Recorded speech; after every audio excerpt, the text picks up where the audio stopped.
Hello, everybody. Welcome back to Race Vets. Right now, Nudi's not quite here right now. Apparently, he's having problems with his toilet. It's backing up a little bit. It's called the river. And he went out and investigated, and he found out there's some beavers that are building a little dam there across there. So, you know how he is with his beavers. So, we'll see what happens when he gets back. Meanwhile, let's start the intro, and we'll come back soon.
I hope you're all turkeyed out.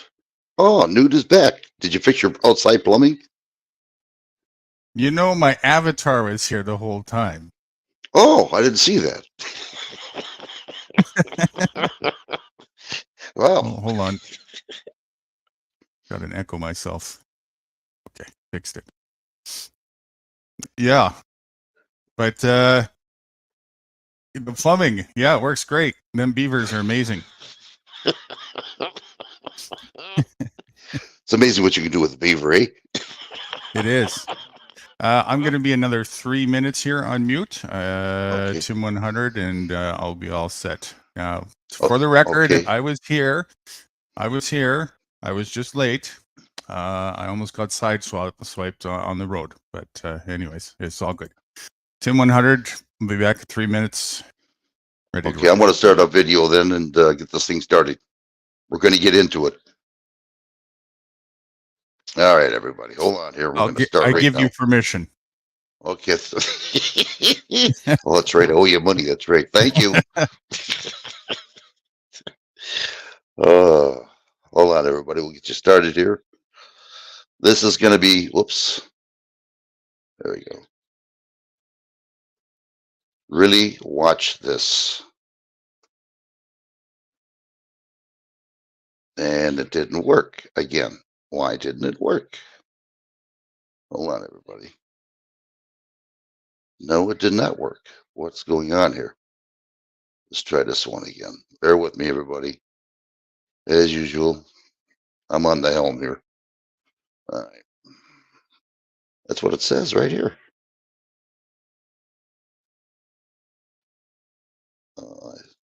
There we go.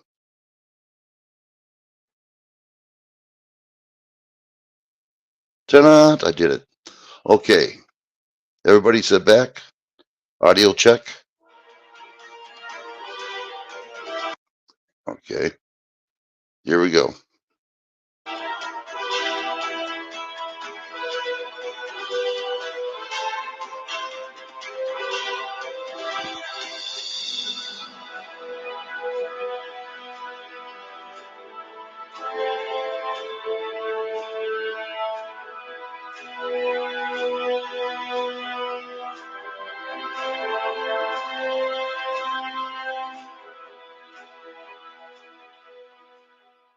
I am God.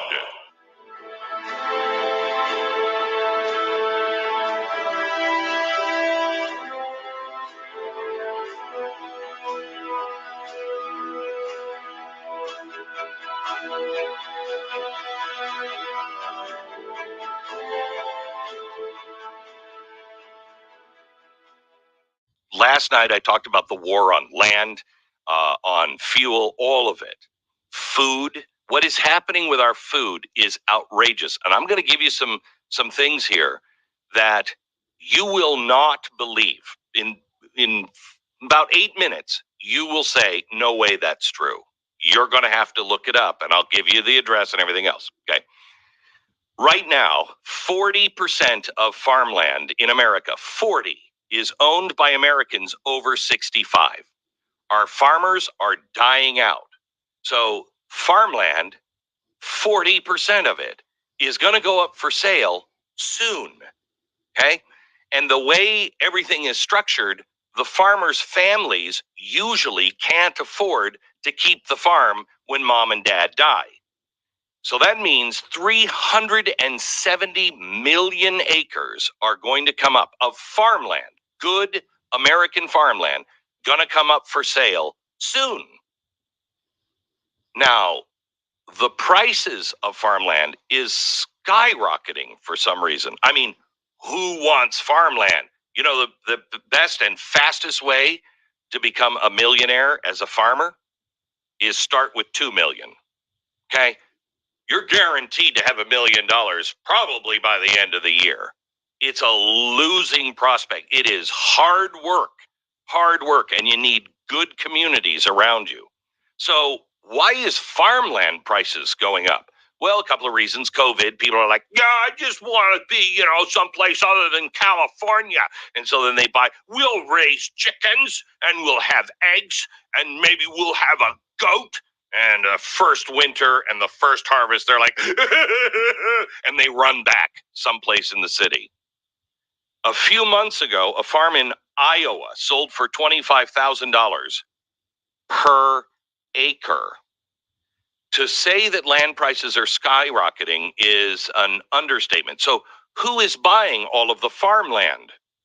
Well, BlackRock buying up record-shattering amounts of homes. For farms, it's people like Bill Gates. Now, I don't know about you, but Bill Gates buying up 300,000 acres spread out. Remember, 40% of the farmlands, 40% owned by 65 and up. 40%. How many acres did I say that was? 370 million. 40%, 370. How many acres does Bill Gates have now? He's approaching 300 million acres. So that's kind of disturbing. One guy owning another 40% of our farmland, if these numbers are right, that's terrifying, especially a guy who believes in, you know what, we shouldn't have cattle, we shouldn't have milk, and, I can genetically fix these animals because I am God. And also, more disturbingly, this is the guy who approved Clippy. Yes. The little paper clip that would give you recommendations on what to do in Microsoft Office. So I totally support Bill Gates in his little farmer expedition. He's going to be a good farmer. Anyway. You think he's done a lot of farming? You think Bill has been out in the fields? Oh, sure. Yeah, he knows what he's with the hoe? 37.6 million acres of U.S. farm and ranch land now held under foreign ownership. 37.6 million acres. They've doubled down recently, buying land in Oklahoma, Texas, Colorado. 40% growth rate in just 2020. One Chinese government-linked group bought farmland near Grand Forks Air Force Base in North Dakota. No problem there. No problem. Not really, seriously. Former member of the Chinese Communist Red Army bought land near Laughlin Air Force Base here in Texas. The windmill project that he's doing gives the Chinese yet another dangerous location next to a sensitive military base. Buyers from communist China bought 6.1 billion acres of farmland here in the U.S. By farm, that's more than any other foreign buyer. But it's just the Chinese, communist government that's doing it. What could possibly go wrong? By the way, an update. I said this last night. Ron DeSantis is the only guy that would do this. He needs to ban China from buying farmland. And guess what he did yesterday? Yeah, he's banning China from buying farmland. Where are you, Texas? Where are you? Okay, so you're seeing that our farmland is being put into the hands of either our enemies, like Bill Gates, or the Chinese. So what are you going to do? Bill Gates, 300 million acres. 300,000, isn't it? 300,000 acres? You said 300 million. 300 million. Is it 300,000? Let me look at it. 300,000 acres, I think it is. 300,000? Mm-hmm. Okay. It's a lot better. Acres. Still, yes, Yeah, it's a lot of acres, but much better than 300 million. Okay, 300,000 acres. So he's got all this farmland. You know where he's going. He is fully with the World Economic Forum, okay? So the World Economic Forum, what do they want to do? Well, they want to control the land. They want to control the food. They want to control the energy. They want to control the money. Well, if you do all of those things, you control you. Now, I'm going to take you to something, to the World Economic Forum, their own website. They have a section on smart cities. Oh, this is a really smart city. Like, Chicago, very smart.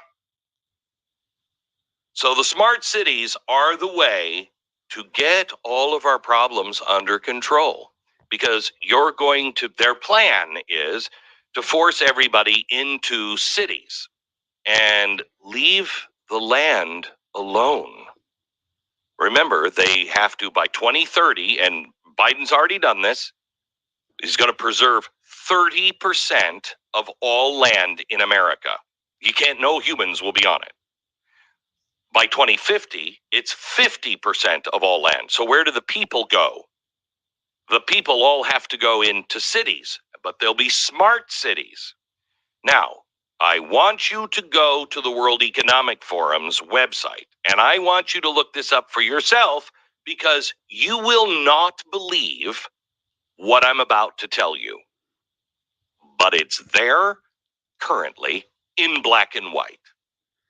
So you decide who's the conspiracy theorist and who is actually lying to you.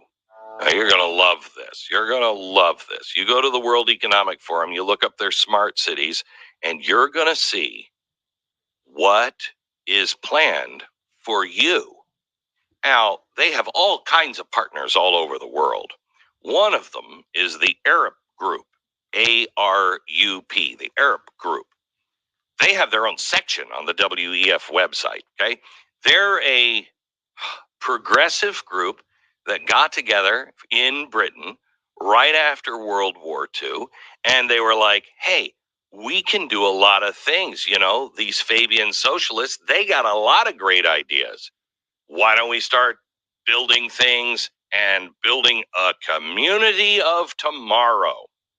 So, very progressive minded, and they want to be a source and a force for peace and social betterment, which I look for in a construction company, don't you? I mean, I'm like, yeah, but how? I mean, how is it with earthquakes and stuff? Social betterment. Did we say social betterment? Okay, good. Same reason I go to NASA. Exactly. Yeah. So, well, you go to NASA to learn about the Muslim community and how much they know about math. Right. Okay. So, from the World Economic Forum, let's put page 40 up. There it is. Now, I love this. Now, this is a whole section on, look, we've got some pretty big goals to hit, and we got to hit them. So how do we build these smart cities, and what do we need people to do by 2030? Now, they have some pretty aggressive goals, and some of them are up there. And they look, I mean, if you're watching Blaze TV, you'll see them up from the website itself. But let me give it to you just in case you're not watching, because gosh darn it, these stats are a little sticky. So food.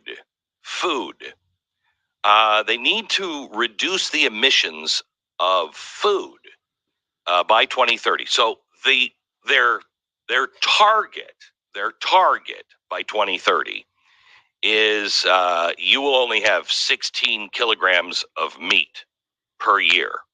Now, their aggressive target for 2030 is that you have 0 kilograms of meat. I'm telling you, what they're doing to the farmers and the ranchers, what the 4 big food processors are doing, they're driving them out of business. So you can't have any local ranchers growing meat because they're getting rid of meat. Listen to Klaus Schwab, who says by 2030, meat will be for the rich and very wealthy for special occasions only. You with that? Again, on their own website, 16 kilograms, that's all you can have of meat. Right now, the dairy consumption, milk or derivative equivalent, so cheeses and everything else, they're hoping that you will only have 90 kilograms of that, but their aggressive, ambitious target for 2030 is 0. Now remember, they need you to live like we lived in the pandemic, except without the nice stuff that you might have had, like cheese and milk and meat in the pandemic. You'll be required to only have 2,500 calories a day. Now, I don't know about you, but I don't think I could live on 2,500 calories a day. I really don't like the fact, maybe it's because I've studied so much about the Holocaust and, you know, when governments and institutions start regulating calories, makes me think of the Holocaust a little bit, but maybe that's just me. Now, when it comes to clothing is a problem. Okay, we have too many clothes and I personally, I've watched television. I don't think we have enough clothes. Quite frankly, Lizzo comes to mind. So their progressive target for 2030 is that people will only be allowed to have 8 new clothing items per person per year. But they really are shooting for 3. So, comrade, you could have a new shirt, a new pair of pants, and maybe some socks. Merry Christmas. We'll begin to go, oh, thank God, socks for Christmas, thank you. So, you know, no big deal there. On private transportation, their goal is, now, I don't even know the number. They don't include this in here. How many vehicles per 1,000 people? What do you think per 1,000 people? How many vehicles do we currently have, do you think?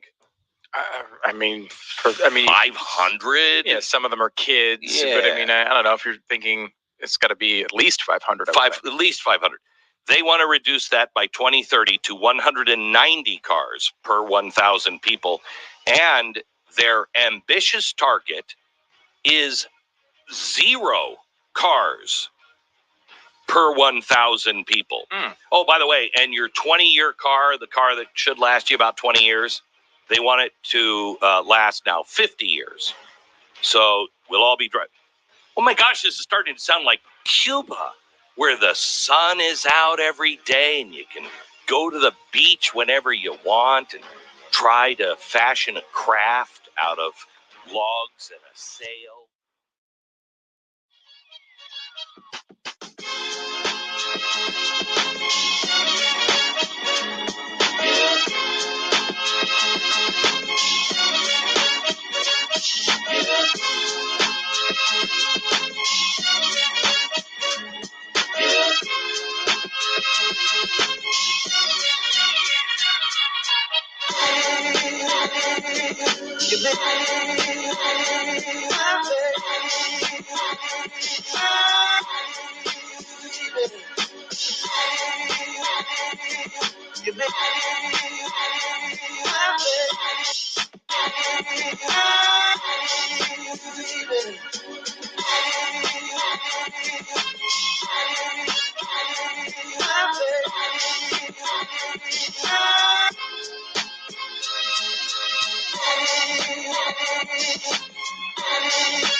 So I thought I needed. So I thought I needed. Thought I needed. Do you know what's interesting about all these people? None of them are volunteering to off themselves. Bill Gates is an old guy. He's late 60s, I think. Has he offed himself? I don't think so. He's still flying around in a private jet. All we need to reduce our carbon footprint. The carbon they want to reduce is you.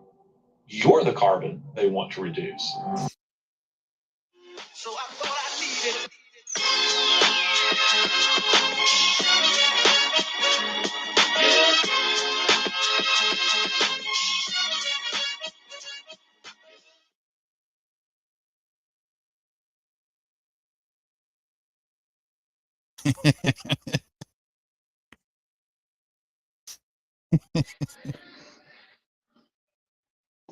Hey, dude.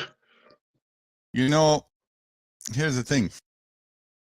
Listening to that, they sound like they almost didn't see it coming. Yeah. They almost sound like legitimately surprised by any of this.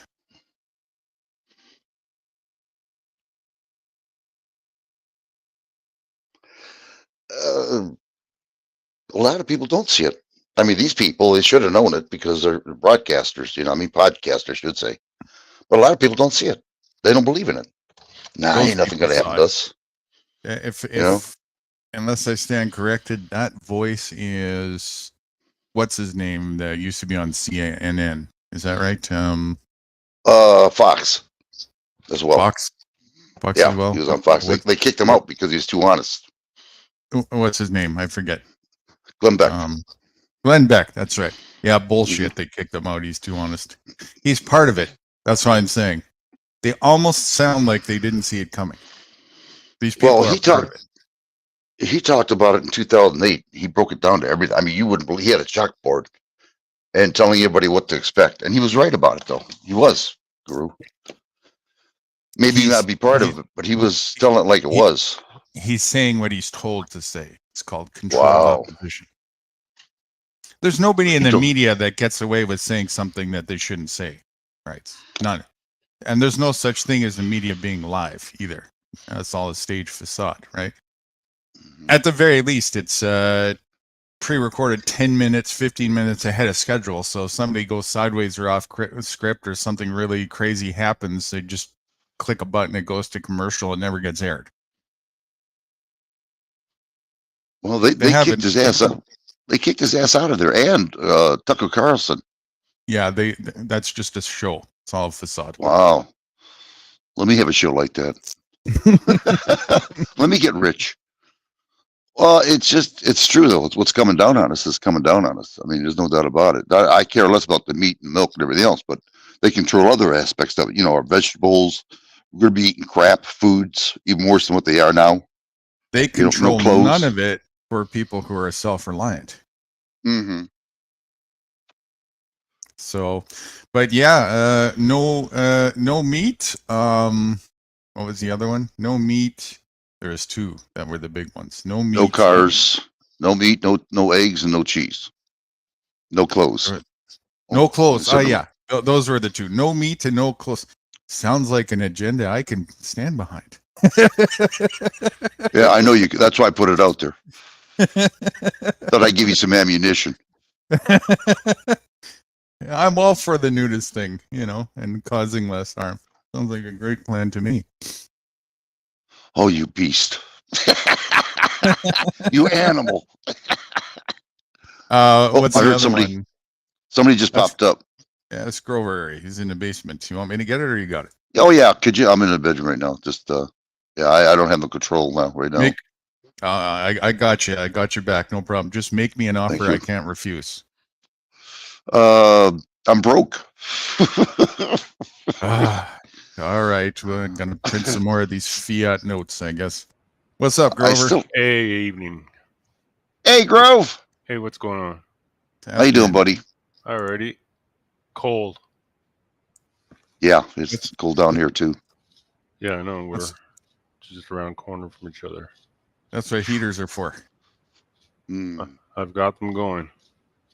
Well, if I do that, you guys won't hear me for about another 5 minutes. Dear. Yeah, my heater doesn't get plugged in either. Another interesting thing, just one clip out there. I almost fell off my rocker when I heard him say, communist China is buying up all the land. Listen to the articulation here. No, just listen though. Listen and calculate this carefully here. Communist China is buying up all the land. Communist China is buying up all the land. Listen to this. Calculate this. Are you getting it? Right? No, I'm not getting it that well, other than the fact that the government knows about it and they don't give a shit about it. You know what I mean? They don't take care less. Communist China is buying up all the land. There's no hypocrisy going on here.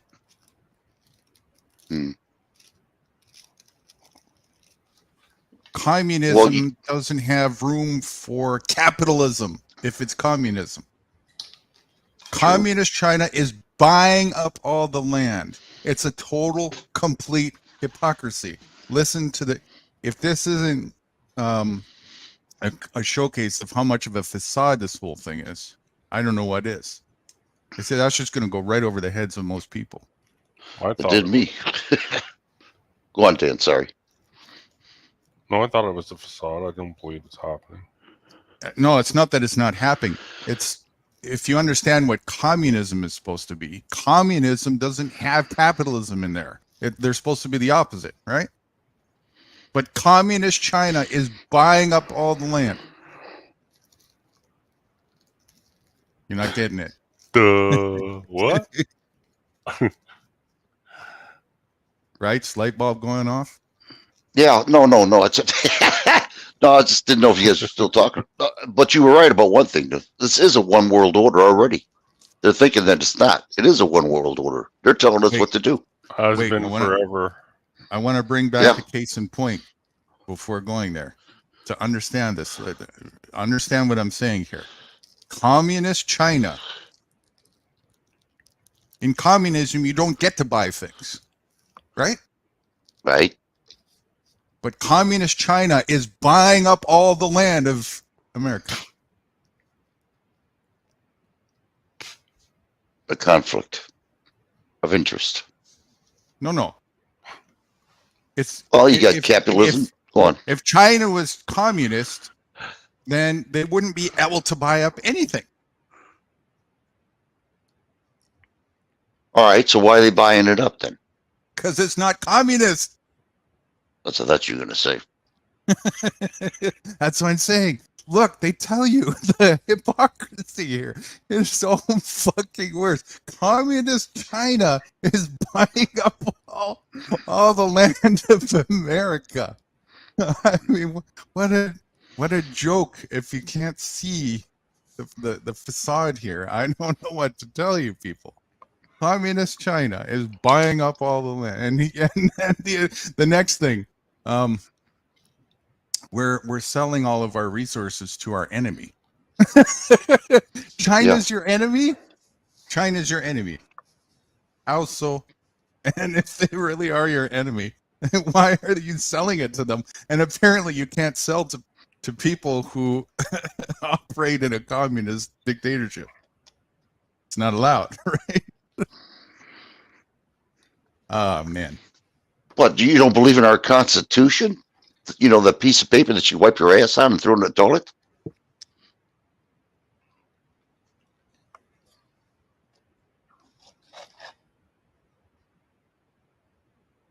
China is Delay not book. communist.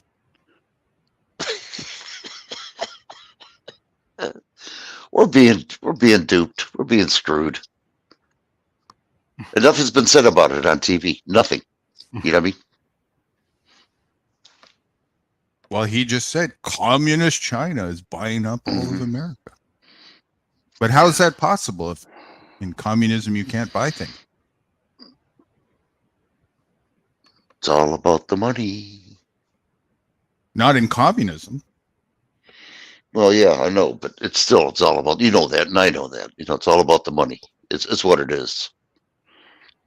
Power, control over us, whether it be communist or free capitalists, you know. I still don't think they're all the same. I still don't think the light bulb's really going off here. It's all the same, Guru. It is. It's just different names, that's all. No, it's not all the same. If it was truly communist, there would be no purchasing. Oh no, I understand that, but I mean, it's just a game playing for people to believe, you know, that there's a difference between communists and capitalists. You know, I mean, there is, but not in the eyes of our owners, you know, in government. But they're not lying about what's going on here. They're showing you how stupid people are. They're telling you communist China is buying up all of America.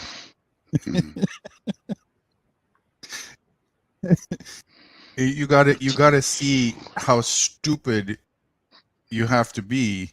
In your face, they are. Yeah, you know, they're waving it right in your face. If you can't see how stupid you are, right? I see it a lot. Mm-hmm. Communist China is buying up all of America. They mock They mock the people constantly. Yes, that's exactly what they do. Yeah, you see it. It's obvious. We are fools. Bah. Total bad. It's a total, utter psyop that takes like almost no effort to be successful at. I just want to live in the jungle and eat fruit, man. I want to go to Banana Girl and eat fruit. Mm. Yes. They have Instagrams. Easy to get a hold of them. I think her boyfriend or husband shoot me. I have literally nothing to offer that girl that she'd want. Try begging. No, she'd like that either. Even if all the money in the world wouldn't buy her, nothing would buy her. A creative mangoes might. Creative bananas and mangoes. I'll just put a banana on a string and just let her follow it to you. Banana on a fishing pole. Yeah, there you go. Yeah. It's crazy, and that's. I figured that would give you some insight what's going on right now, a little bit more, Guru. That's why I made that video. Yeah, I figured it'd give you something to really sink your teeth on, He knows he wrote the book.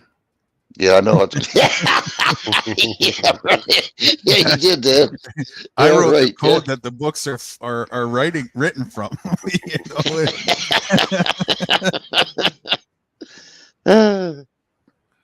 It's pretty scary, they're saying, by 2030, because it's like only 6 years away. I am looking forward to every single step of the way. Well, you are, but I'm not me. No, I'm not either until I get out of this shit, I got to get things going. Better hurry up. That tsunami is, it's what happens if you're not healthy enough to get ready? Well, don't waste you're dead. More seconds. Nature's going to get you. Yeah, well, then you're dead either way, right? So don't waste any more seconds. You can only do what you can do. Oh, come on. Come on now. Come on now. Remove excuses. I got a book of them here. I sure do. That's my Bible. Excuses. Bible excuses. Well, don't feel bad. I talked to my sister-in-law yesterday what was going on. I didn't even show her a video. Whatever happens, I'll take it. I don't care. I'm done with this shit. I says, you don't understand. They're going to take your life away. I don't care. I'm tired of it. That's okay. It's up to you. Yeah, I've heard that answer from a lot of people. Yeah, I'm just, I don't care. I'll let it go. Yep. You'll care when they put a 22 in your head. Another aspect, Bill Gates buying up all the farmland. That's fucking awesome. You know why? That's the most toxic, chemical-ridden land there is. Give it to him. I say give it to him for free. Let him have it all. I hope he goes and eats from it, I don't believe that shit either. That's all fear. It means nothing anyway. What's one man gonna do? Sit there and park ranger 360 million acres? No, it's all control over us herds. The 15-minute city, they can't pack 6 to 7 billion people. They have to get rid of us.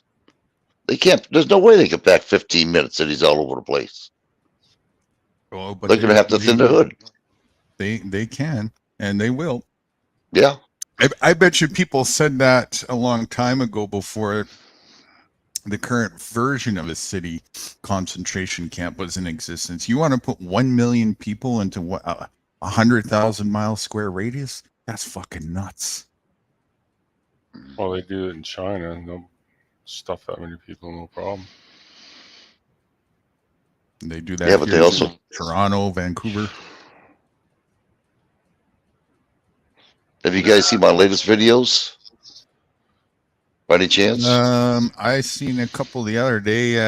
If you put any out today, I haven't had a chance to see. No. It was yesterday. Yeah, I really. Told it like it was yesterday. Yesterday, I can't remember. Time is such a blur for me. But put it up. Put it up. Okay.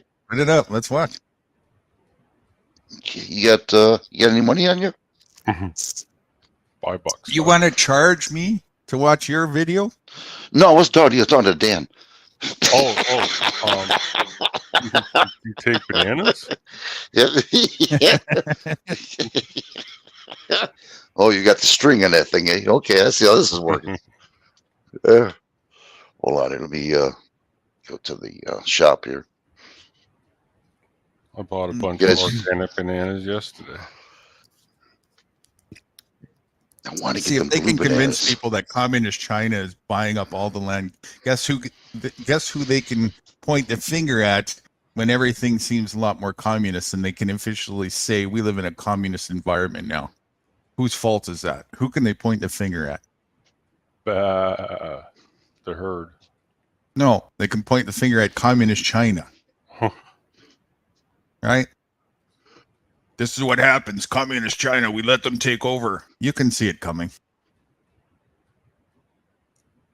Always a scapegoat.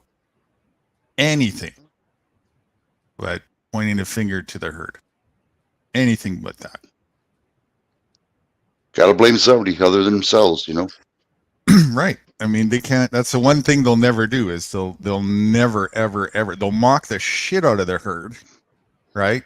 And they'll say it semantically in a twisted way, like I just showcased. But they will never say, you fucking goons. Well, I don't know. Maybe they'll get to that point. You fucking goons. You're that stupid. Well, they continue to put an infomercial propagating to beg and suck for more, you know, at the same time. It'll probably get to that point. Wouldn't doubt it. They do it in movies. There, can you? All right, put it up here. Okay, you guys can see that pretty good. Yeah. Audio test. Get this thing bigger. Ready?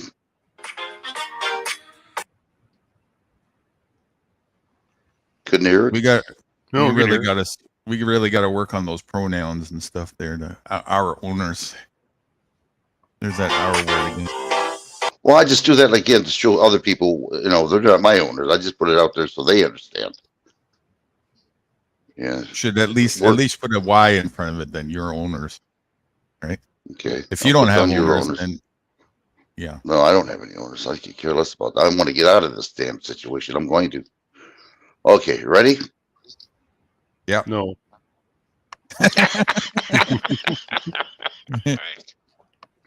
Here goes my money. How come it's not working? Hello. Must not obey. There we go.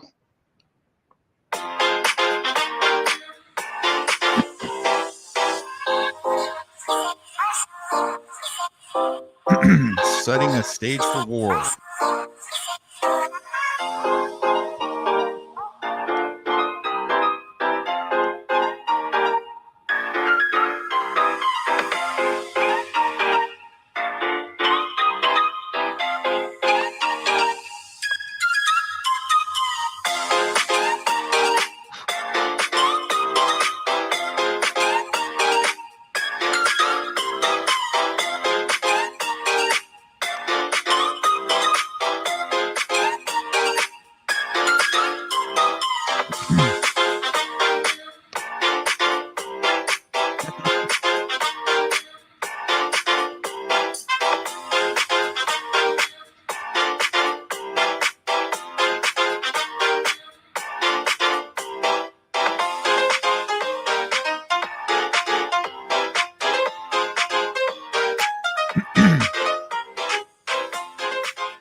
Is this rated G or R? So there's so many better things we can do. And also, that's not even a threat anymore. What are they going to do? Are they going to kick 10 million people out of the I was going to United States? showcase They're going to this have video. 10 million empty homes with nobody making mortgage payments from the United States? I think that it would be great if instead of a march against Monsanto protest, everybody organized a stop paying your mortgage protest.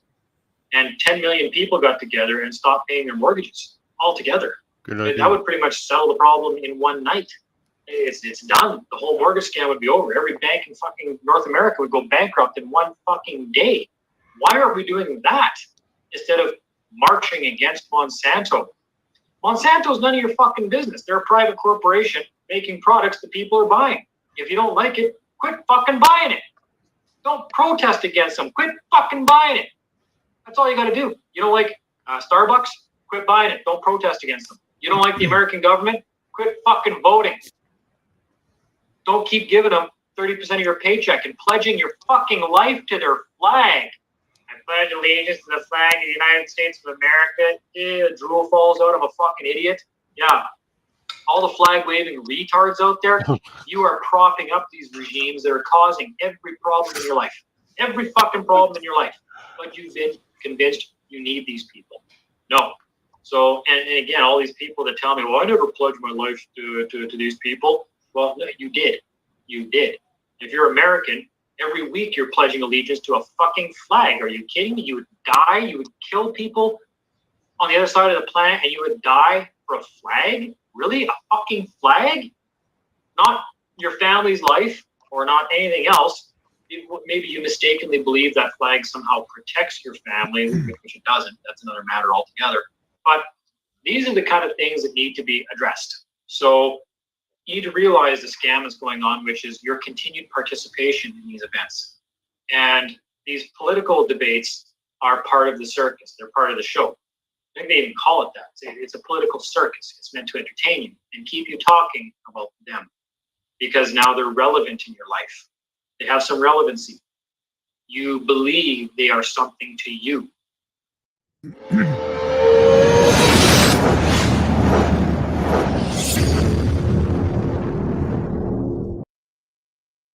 You stole my thunder. Personally, I like the ending. Did I? Yeah. That's why the credit card's coming to your mail. I have that video right in the next tab over, ready on cue for showing. We were gonna go that way, but that's okay. That's good. That's good. I thought it was funny when you said flag waving retards. Yeah. Right. That's why I sent that to Wrights a couple days ago. I said this is probably my favorite Dean Clifford rant. That's Dean Clifford, by the way, for anybody who doesn't know. I was wondering who Yeah. that was ranting. Yeah. Now it makes sense. Right. Dean Clifford, you know, he's a political activist as well. Got thrown in jail for a year and a half just for saying things against the government. Held him in solitary confinement and a maximum security prison for that, without charges for most of the time. And then they cloned him. I think so. Is he still doing it? Is he still a government activist, or is he just? Yeah, he's kind of watered down version of himself, and not really. He's more of in these days trying to advocate for one thing also that I also advocate for was form your own societies and stuff like that. And so there's some stuff he's doing in regard to that, which I haven't really paid much attention to, because unlike what I talk about, which is you free the reins from people, the shackles from people's ankles by getting away from the idea that you have to pay for it. He's still all about capitalism in that fashion. And so getting access to it is still using the current monetary system and yada, yada, yada. So that's where, for me, the rubber meets the road. And back in the day, it was even the same case. He was still a little bit like that. Like he got to a point where he was trying to cut the mustard from the crop, so to speak, and weed out the trolls by putting a price tag on memberships and stuff like that. And I understand the logic behind it, but you know, the problem with that is most people who would be interested in things like that are already having financial problems. So now you're just using the same sort of technique to that you're advocating against, or should be anyways, in my view, you know. So that's one thing we don't see eye to eye on. Same with Larkin Rose. He's a bit of a capitalist still too. And I don't advocate that that's really a healthy way to function. However, As long as everything is consenting, have at her, you know, as long as you're not forced to participate that way in life. Whatever, people can try whatever they want. It's just not something I really point to as a real solution, when that's part of the blood of the system that is entangling people to stay in a state of superficial poverty to begin with, you know. So, but yeah, he's still doing it a little bit, but not like he used to be. Answer your question. I'm causing a little bit of shit here a little bit. I'm hopefully one of these days some activist comes on up. You know, one guy was promoting the 15-minute city, and I wrote him a good log. And I says, if you ever wanted to discuss it, come on my stream. You know, he was just making it sound so good. 15 minutes, and I'm one with writing down, you know, concentration camps, you know, eradication. Put a link up on, you know, oh man, I just nailed his ass.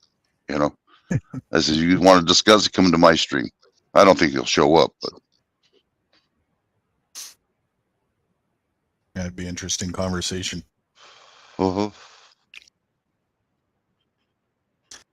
Dean Clifford, out of all the people that I studied back in the day when I was kind of apprenticing, learning about, you know, different options and freedoms, doing my years and years of research, Dean Clifford, out of all the people that I researched, took me the furthest as far as seeing the whole picture goes and kind of understand what's really going on, and a couple seed plantings of ideas for actual real solutions. I gotta say, that man was really starting to hit the nail on the head in terms of that and directional focuses.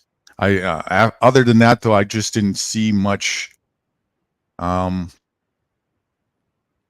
it actually prosper and amount to a lot, because he's still very much, while that's going on, tied to looking for remedy and solving remedy through state.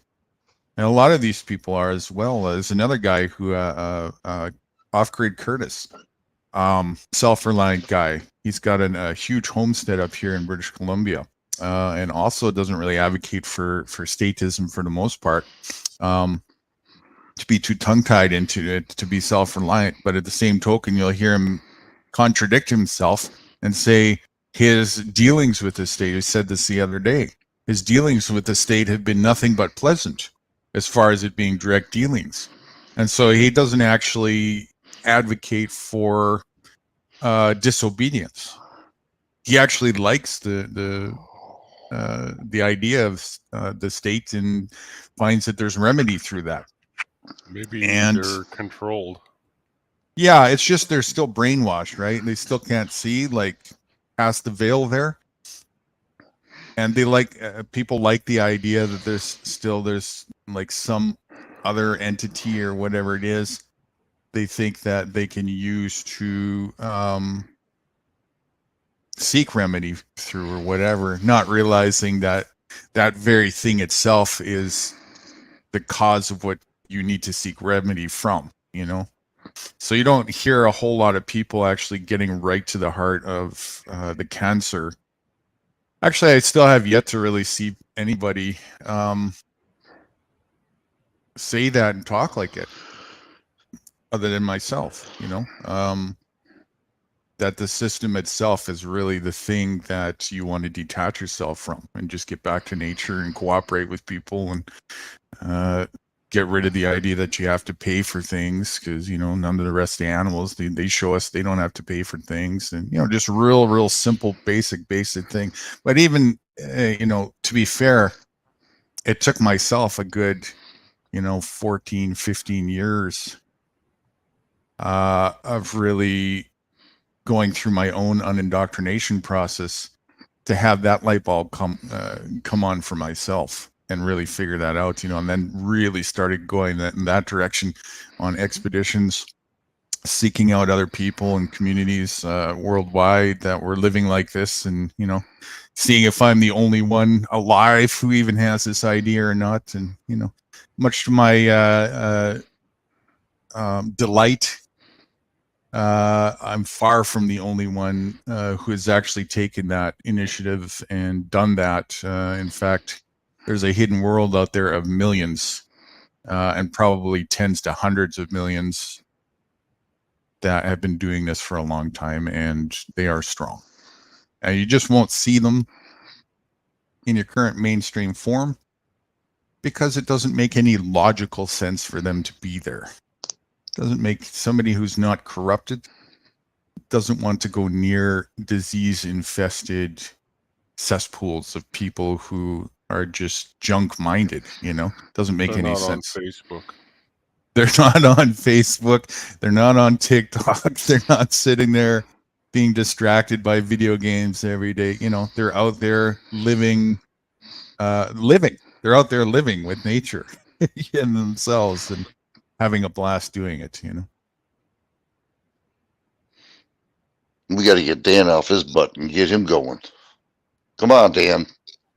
Dan's gone further than you, right? Dan actually was one of the first people who went the furthest since in the online arena that I talked this stuff about. It's just and my health. Dan actually took a shot in the dark and went and visited and lived amongst an intentional community for a while in Costa Rica. Whoa. I don't like you anymore, Dan. He went on a small expedition, a short one, right? Which didn't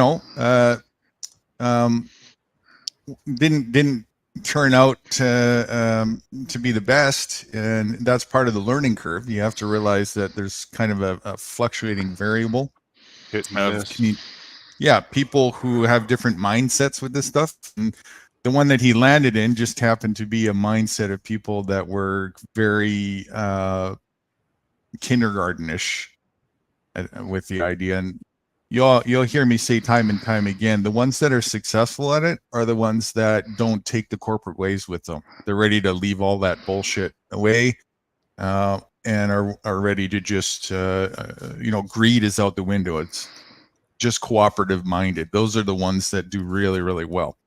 Well, he landed in one that was sort of just getting going, getting established, and while it looked like quite a nice environment and whatnot, the people there were still child-minded in terms of still holding on to capitalistic and political ways, and that was problematic, right?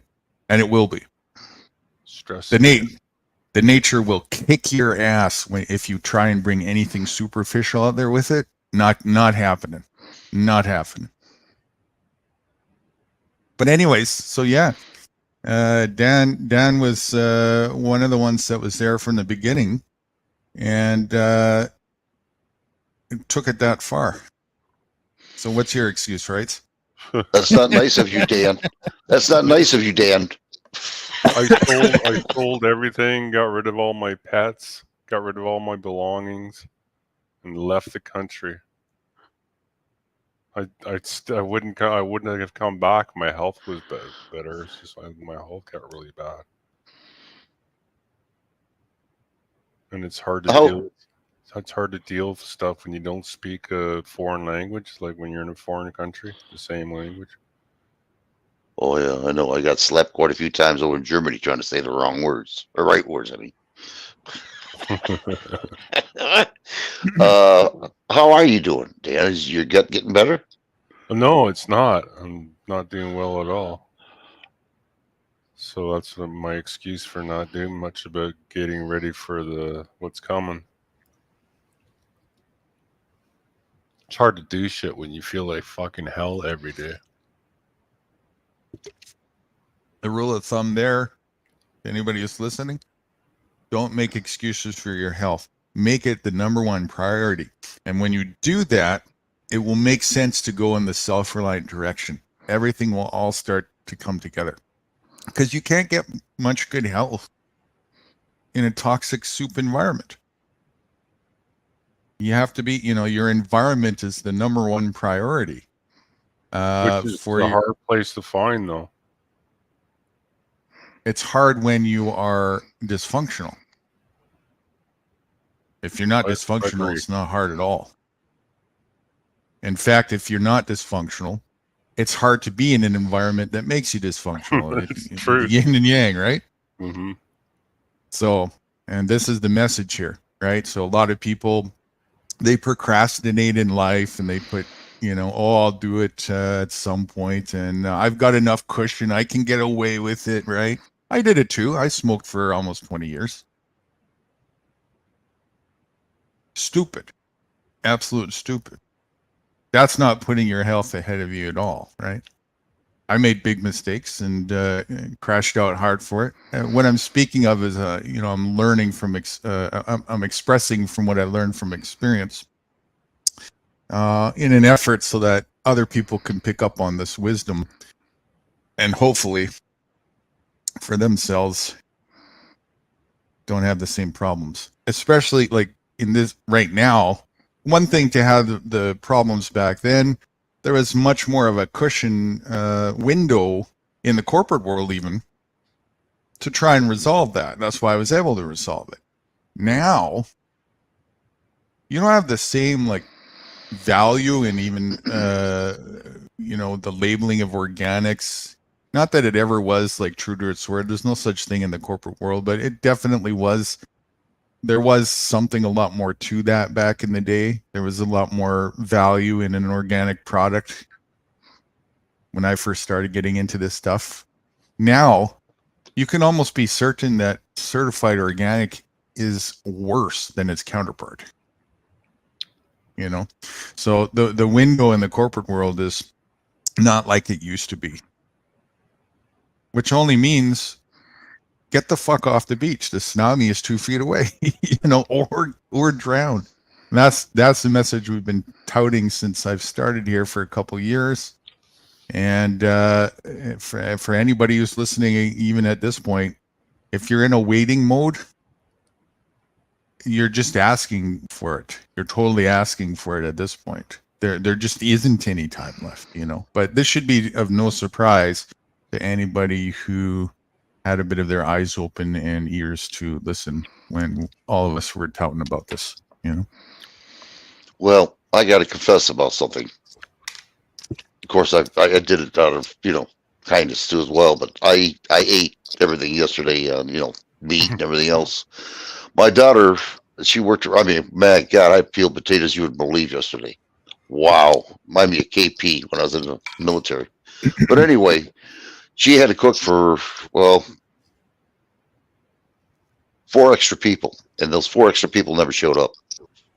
We had tons of food, and my daughter looked at me and says, "You better eat." She was not too happy, you know. So we're done with it now. You know, people coming over and just at the last minute, you know, forget about it, you know. So we're done with it. Yeah. So you cooked, I mean, you cooked a ton of food and only 4 people showed up. All right. Well, what it was is 2 people were going to make food for them and send it to their house, you know.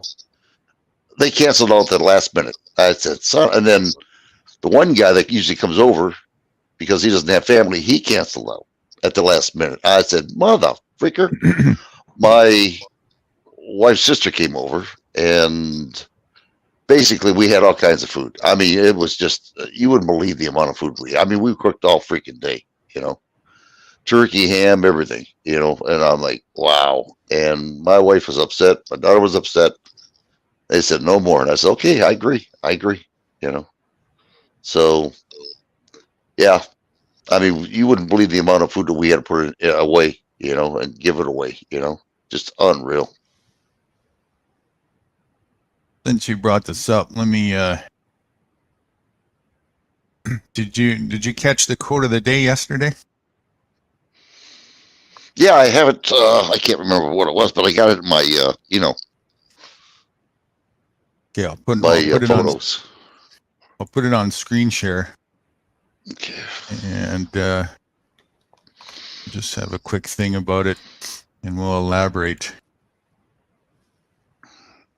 Here it comes.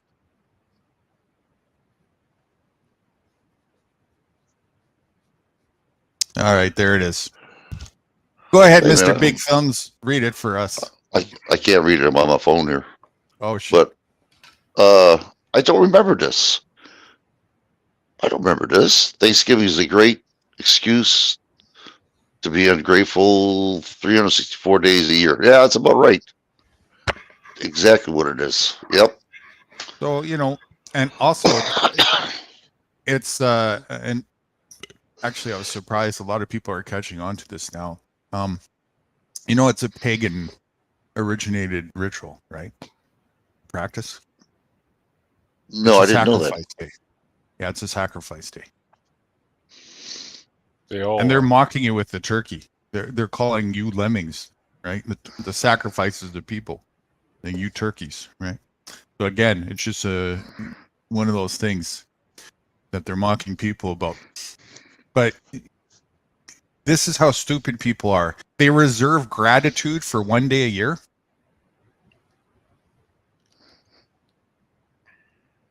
Be grateful every day, not just when it's socially acceptable. That is cognitive dissonance, and that is brainwashing. Now, what does it take to do that, right? And this is just one thing. We could say the same thing for all the other designated. These are days designated by your political oppressors, by the way, if you haven't noticed. So if you're going to advocate for freedom, you got to clean your mind of all this junk and bullshit. Not to mention, look at all the stress. This is what you're just telling us about. This is nothing uncommon, right? All these superficial things that people get into and do, they're nothing but a stress havoc, and that's by design as well, especially the hoopla Christmas season, and New Year's and all that junk. Right? Families Just nothing get together and fight and drink. Right? Nothing but a stress bag and all this rushing around and blah, blah, blah, And of course, they have the narrative set right away for somebody like me who's talking like I am right now. Guess who I am in that theme? Who am I in the Christmas theme talking about this? Mr. Scrooge? Mr. Scrooge. That's right. Yeah. I'm a bah humbug, right? Uh, Who is this guy who's like touting against family gathering and festivity and Christmas caroling and all this guy? Who the fuck would want to tout or in the right mind would tout against that? And it's a Christian thing and blah, blah, blah, blah, blah. Somebody who can see through the bullshit. That's who.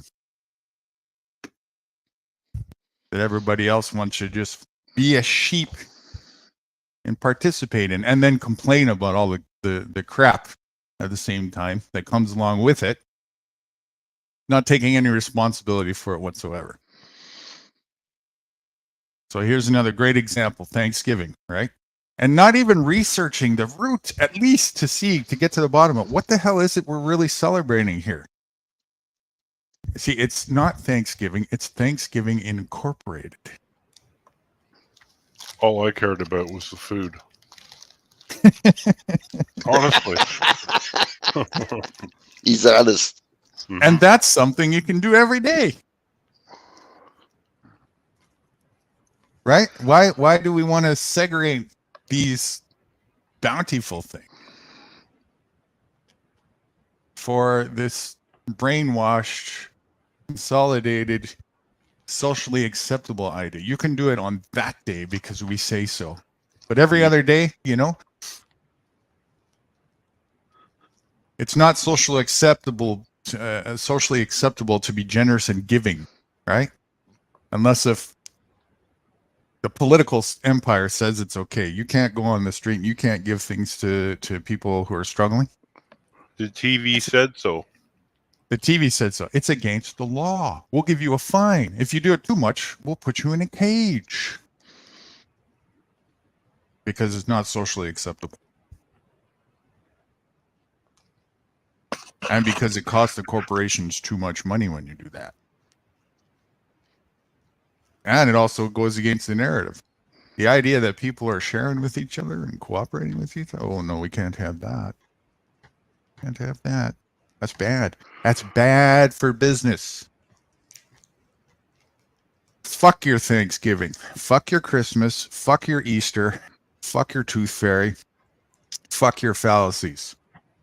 That's what I said when I was 22. And I never looked back. Think of all the time and energy and headache and stress that I saved myself not participating in any of that garbage for the last 24 years. Tons. It's kind of funny you should mention that.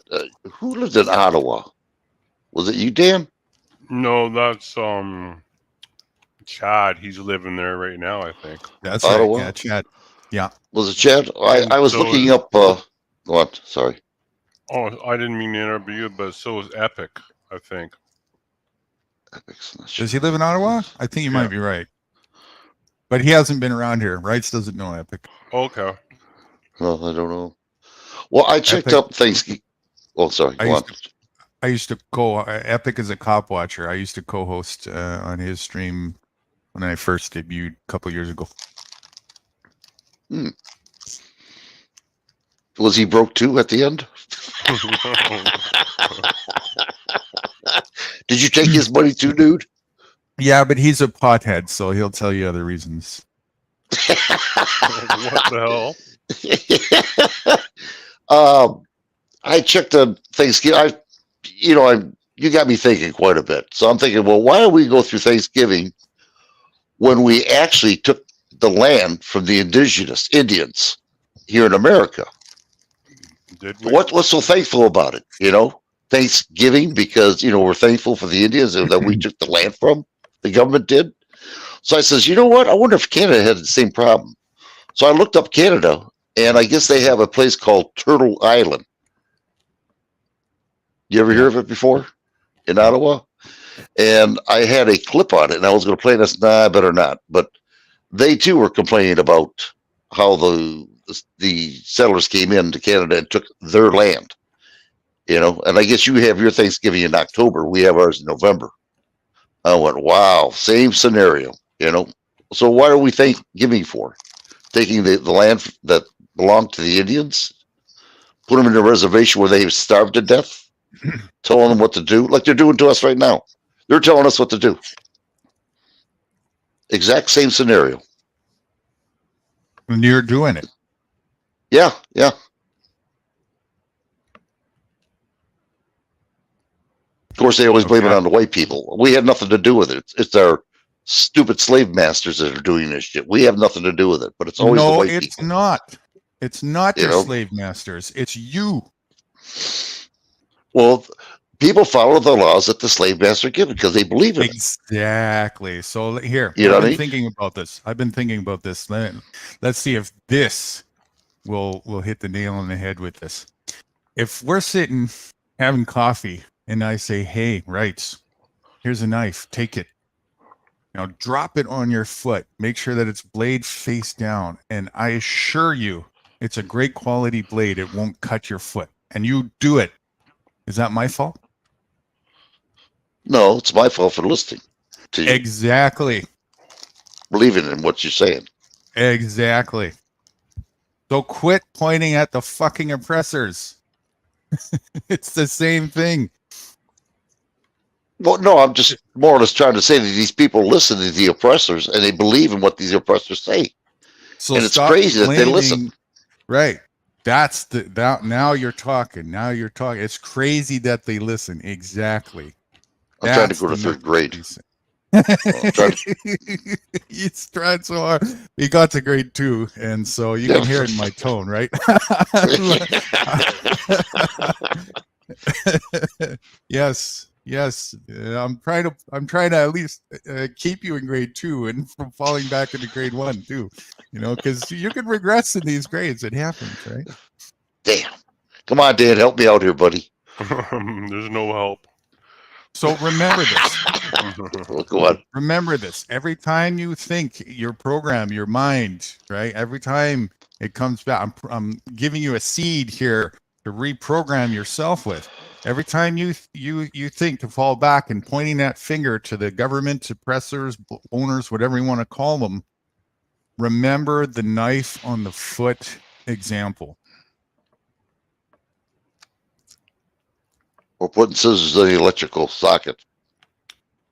Right, as if same thing, as if the government told you to do so, right? If the government tells you, go ahead and stick the fucking knife in the light socket, it's safe to do so, and you do it. It doesn't even matter if you could argue about whose fault it is all day long till you're blue in the face. Who's the one who's getting their ass handed to them? Me. You, right. So if that's the case, then whose true responsibility is it to make sure that they know what they're doing and not just believe other people because they said so? No matter who it is, government, salespeople, nude guru, right? It doesn't matter. Whose responsibility is it to make sure that you know what you're doing in life? Me. You. There's a lot to learn, though, Guru. You know that. There's a lot to learn. Jeez, oh man. You put a rabbit hole on me. There's actually mostly a lot to unlearn and not a whole lot to relearn. It's not as much as you think. It's just that, we're sitting here at 40, 50, 60 years old with a whole bunch of fallacy-based bullshit, muck gunk on our brain palettes. Sticky fallacy fairy tales that you have to pry off and get rid of. And for some, that's tough, especially when they truly believed in it. But spare no second to waste, because you don't have an unlimited commodity of that. Make no excuses for doing so either. Very important. You know what? I want to hear Dan's thoughts on this too. He's keeping quiet over. You're not getting away with this, Dan. What do you want to hear from me? What's your thoughts about government and everything else? What's your thoughts? Nasty, nothing to do with it. Dirty, toxic. I always felt that way. Dan's in about grade 6 or 7, right? I don't like you, Dan. Damn. Actually, as far as resisting tyranny goes, I would say, like, when it's man to man, he's about as graduated as it gets. I don't know too many people who, one on whoever it might be, would resist like that, right? That's what you got. That's balls. That's courage. No fear. Well, he might have had fear. It doesn't matter. In the face of fear, whatever he might have been feeling, I'm sure he wasn't feeling all tickled and, excited about the environment, but he still, made his stance. No, I'm not going to take it up the ass here. I don't care if 200 people around me are brainwashed into thinking that that's what I'm supposed to do.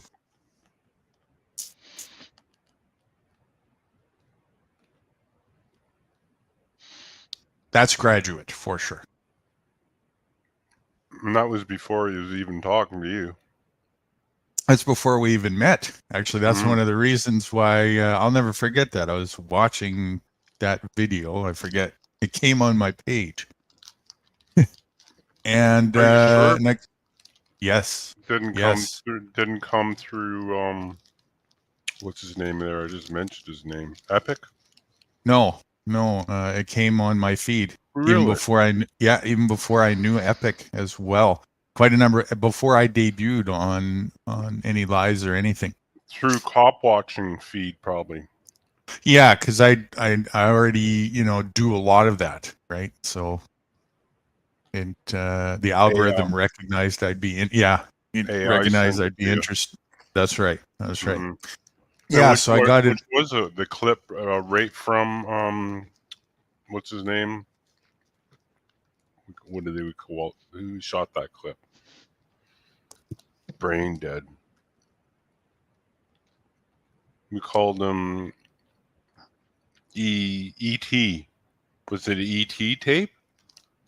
I don't think so. It might have been somebody else who I can't remember if it was yours directly from your channel or it's too hazy now, or if it was somebody who took a clip, posted it and then they left your full video with the link, and ET put it up right away the day after whatever happened, but some other Canadian guy does some kind of other tutorial write-up and yeah, it was probably them, because I didn't even know ET yet at the time either. I didn't know Epic or anybody.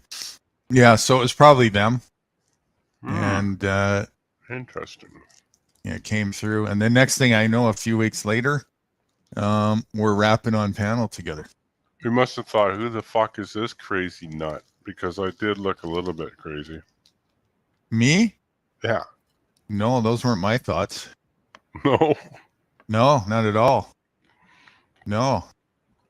I was thinking, hey, here's a guy who like is showing how it's done. I get to put this to my collection of arsenal for showcasing that to other people. That's what I was thinking. Oh, you should have seen it right in the comments. Like 95% of the people hated my guts and wanted to kill me. Really? Yeah. Saying I'm an idiot and wasting time, and I should have just gave up to the cops. Bootlickers. Oh, man. Nothing but bootlickers everywhere, right? Oh, it was a lot of them. Yeah. It's a good thing you didn't listen to them. One after another.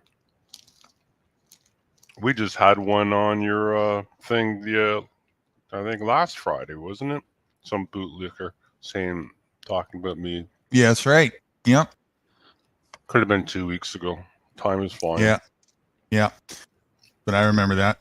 Wonder where they came from. It was like someone that knew us, it seemed like. Just like the GG girl. I think so. I don't think it was GG. I think it was somebody else, though, that I don't know, maybe they've been just waiting for that opportunity or something. Somebody with a little bit of brains, but not too much. Bootlicker. Definitely a bootlicker. And I said this before too, and I'll say it again. That Choi is lucky that it was you and not somebody, and not myself or somebody like me in that situation. Mm-hmm. If it was me, he wouldn't be alive. Who knows where I would be right now, but he wouldn't be alive. Either would you. That's the problem. Maybe not. Around here. Maybe not.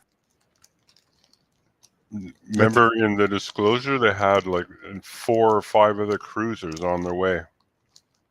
Jeez, oh man, are you kidding me? No, coming from everywhere to come help them.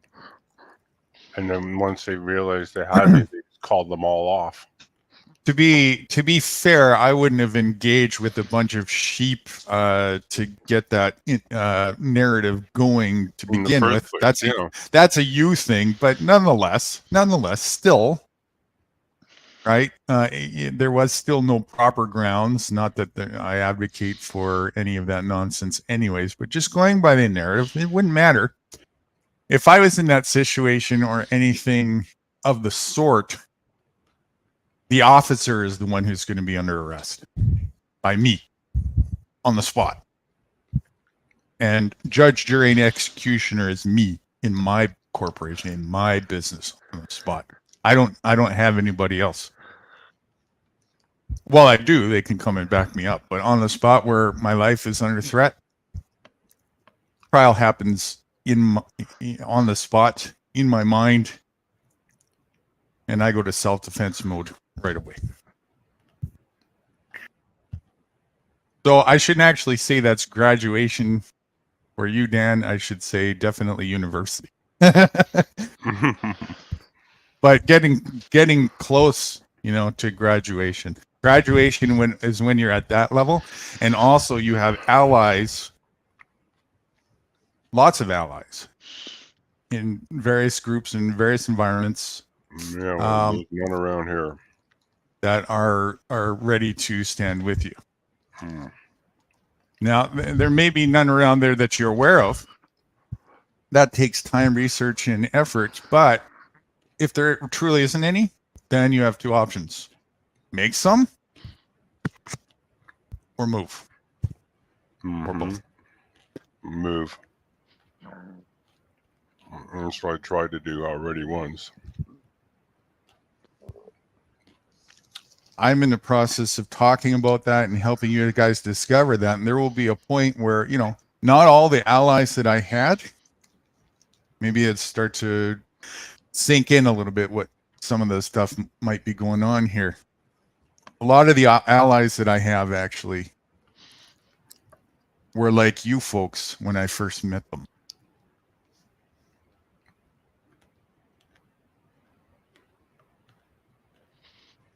Well, my biggest concern is that when I do move, I don't want to use my computer where they can track me. I don't like that. I would like to do it under QT. You're gonna be tracked anyways. I wouldn't think that there's any way to get around that.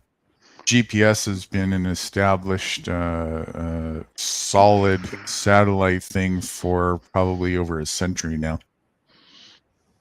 There's literally no place to hide unless you're in the mountains inside a cave. Not even there.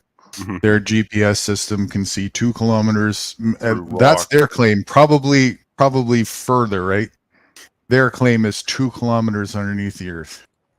They can see a penny from their satellite systems. This is getting to be bullshit. All this Big Brother bullshit. Is yeah. That's well, I mean, that's you know, that's technology since the 1930s, right? Probably way before that. Probably way before that. Yeah, nothing new. It's just they're telling you about it now, and you're going, "Oh shit! You mean we weren't as you know, privacy wasn't as what we thought it was the whole time?" I mean, you've been watching me jerk off and pick my nose for the last 50 years. Right. That's it, you know. So I thought it was by myself. That's why I'm saying I wouldn't worry about it. You know, if they're that interested in seeing your asshole, well, you just bend over and give them a wink, you know? Yeah. Damn. Oh my God, I'm molested a chicken. They caught me. Let's think of all the naughty things you've done. Oh my goodness. Yes. Watching. I guarantee you everything you think that you did that didn't get unnoticed was recorded without your awareness since you were born, including your thoughts. That's bizarre.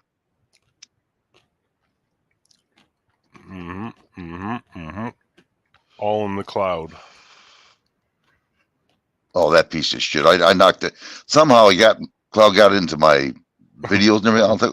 And just by accident, I found it. I said, you son of a... So I shut it off as much as I could, you know, turn it off. Hopefully it works. All right, I got another video. Cloud. Okay. I got another video to showcase by our friend Mr. Rose Larkin. I sent you the link yesterday, but figured you're probably too busy to watch this yet. Oh, was I ever? Ooh, was I busy? Trying to do as much as I could yesterday, you know, in a StreamYard, but couldn't do it. Busy focusing on that status. Turkey and gravy. Bullshit, yeah. No, I was concentrating on doing potatoes, mother. Oh, you got more practice than we do, Dan. There. How much carcass did you eat? 1, 2, and 3. And how do you feel? I feel bloated. Is it to the point where it's starting to actually taste and smell like rotting flesh yet? Probably not to him. No, not really, because I put ketchup on it. Oh, gross. Yeah, you still got more ways to go for cleansing. That's for sure. I'm at that point. Huh? I'm at that point. The thought of it makes me ill. Like I crave it, but I still think of it as a tortured bird. I can't eat it. Believe me, I wouldn't eat that if you know. I felt so. Oh man, I'll tell you, we were not a happy camper. Tortured, toxic bird. We got Dennison in the chat. What's up, Dennison? GPS isn't ground penetrating. Well, According to their claim, it is. Anyways, may or Oh, you may want to not give be, I Dennison? don't know. Want to give Dennison a link? Maybe he wants to come up. No, he doesn't pay his bills. Oh, does he? Oh, that. All right, Dennison, stay.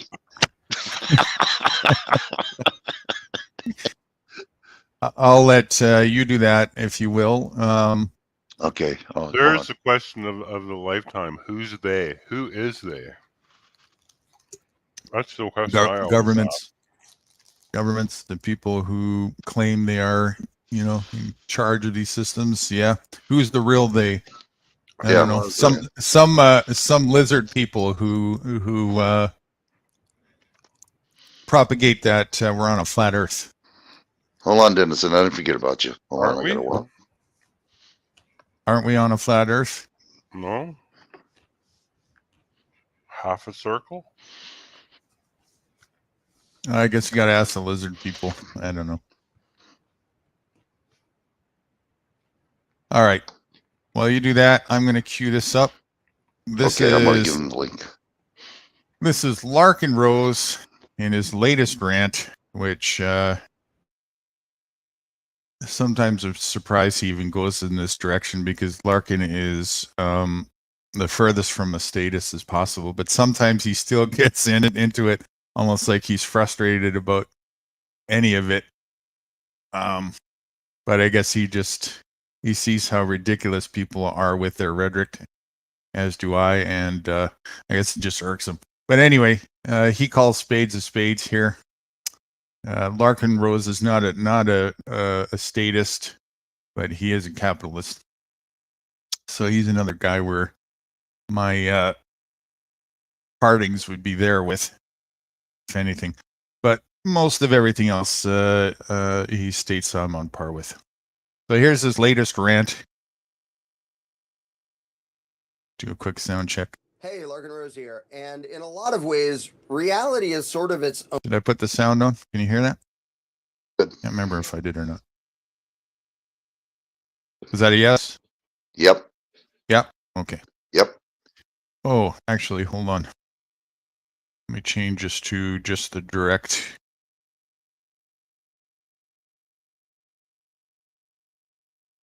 Here.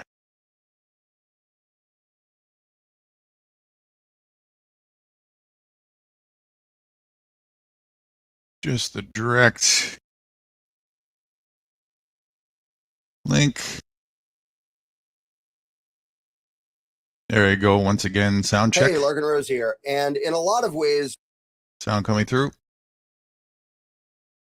Yep. Sure is. All right. Mr. Larkin Mr. Larkin Rose on a rant, self-entitled "Your Own Damn Fault." Hey, Larkin Rose here. And in a lot of ways, reality is sort of its own enforcer. But sometimes it's more obvious than at other times. For example, if some genius says, I wonder what'll happen if I drop this anvil on my foot. And he smashes his toe, like, okay, cause and effect, pretty obvious, you did that, you did something stupid, you're suffering the consequences. That sort of built-in reward and deterrent system in reality is pretty darn effective if it's immediate and obvious. For example, if people are breaking into, somebody's a criminal and breaking into people's houses, and then they get shot. Well, if they get shot and die, then they don't really learn anything. They just stop existing, but that also stops them from committing crime. If they get threatened or shot and not die, they may quickly learn, whoops, that's hazardous. I better not do that, because they've figured out that's cause and effect. Now, whether they like it and whether something is moral or not is completely beside the point when it comes to just physical reality imposing consequences on people. The trouble is there are so many stupid ideas where the consequences aren't immediate enough for most people to even recognize that the bad thing happening is their own damn fault. So I'm going to give some examples. If you're a Trump supporter and you're complaining about Biden's inflation, it's your own damn fault, you jackass. You voted for the guy who started the massive socialist handouts that led to inevitable inflation. It was Trump who first was pushing, we need to hand out so much free money to people that they will be devoted to me forever and worship me like the dictator in North Korea, who I adore so much. He pushed it. He complained the first time around that they weren't handing out enough free money to make up for having destroyed the economy. 100% socialist, 100% collectivist, 100% authoritarian, 0% pro-freedom. And how many Trumpites were then sticking the stickers on but Biden did this. Look at these prices. Biden continued it. Yeah, he did it too. And to be fair, I should turn around and point to the leftists who are like, it's so hard to pay rent and afford food and blah, blah, blah, blah, blah, blah, blah. Yeah, you supported Biden, who's a collectivist who handed out free stuff just like Trump did, leading to the inevitable inflation that we're seeing now. But how could anyone have known? Literally everybody I know was like, well, this is going to lead to huge inflation. It can't not, because they actually know how currencies and money supplies work. Even just at a basic level, if you grasp even the most basic things, you realize, okay, that's going to cause this. You're paying people to sit on their butts, so productivity is going to plummet. You're throwing money into the system, so that's going to make prices go up. So production's down, the amount of currency in circulation is going up. Of course, there's going to be an inflation, and it's going to be huge, and it's going to be bad. Now, Trump was probably smart enough that he was throwing away free money when he knew full well that the inflation wouldn't hit until he wasn't there anymore, because there's a delayed reaction.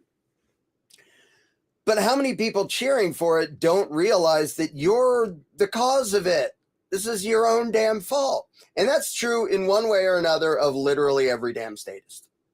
Everyone. They advocate things that then create the problems they then complain about. Almost everything. Literally almost everything. Why is there such high crime rates in all the places that we disarmed the victims? Because nasty people who like to rob people like to do it without getting shot. So they go places where they're not going to get shot because you made sure agents of the state disarmed all their victims first. Why are there all these shootings in schools? Like in the gun-free school zone areas that you made sure wouldn't have any normal people who were armed to stop them? And so, I mean, that's one example of a gazillion. But it's true of the political right and left equally, including the whole, scary terrorists that hate the U.S. Gee, why might they hate the U.S.? Is it something I did? Sitting over here on the other side of the world, like writing some music and building some houses. Do they hate me for that? No, they don't. Why might they be? Maybe it's the continual murdering of people on the other side of the world by the U.S. military, decade after decade after decade. Maybe that made some people kind of mad, to the point that they want to lash back violently and in a very nasty way, in a way that may kill innocents, which is just as wrong. Why would anybody do that? Because the military you cheer for. We support the troops. You support the people creating enemies around the world. Because the U.S. is not, the U.S. troops and military, they're not protecting us from anything. They are creating enemies, and they're serving giant corporations by stealing resources here and there and everywhere else. Like that's, it's finally getting to the point that some people can say that out loud. And a lot of normal people have to go, yeah, I guess that's kind of true. I mean, there's still some people, no, they're protecting our freedom. No, they're fucking not. Who do you think was a threat to our freedom? You think some guy in a cave in Afghanistan was going to come stop me from building a house, or was going to come try to take a cut of my paycheck or something for some job? No, let's see. Every single time that's ever happened to me, it was Americans that you twits voted for, left and right. Whether it's local twits voting for property taxes, or federal twits voting for income taxes and all sorts of, or state twits voting for income tax and a zillion excises and everything under the sun. You put them there. You made that happen. And to watch so many people so unaware of the consequences of their own actions that they don't get that you made this happen. And you didn't just make it happen to you, you made it happen to me. But it's almost weirder that they don't notice that they caused the problems that happened to them. And, you know, if we had 1 million parallel universes we could try, all you communists who think it's such a great idea and we need equality of outcome and everybody share everything and imagine no possessions. All right, everybody who thinks that, go over there, imagine no possessions for a while. And when you see the horrendous outcome, then shut the fuck up with your crappy ideas. Stop victimizing the rest of the world with your ignorance and crappy ideas. But it isn't just true of the political left. Political right does its warmongering and we support the police. Why? Because they keep us safe. Do they? No.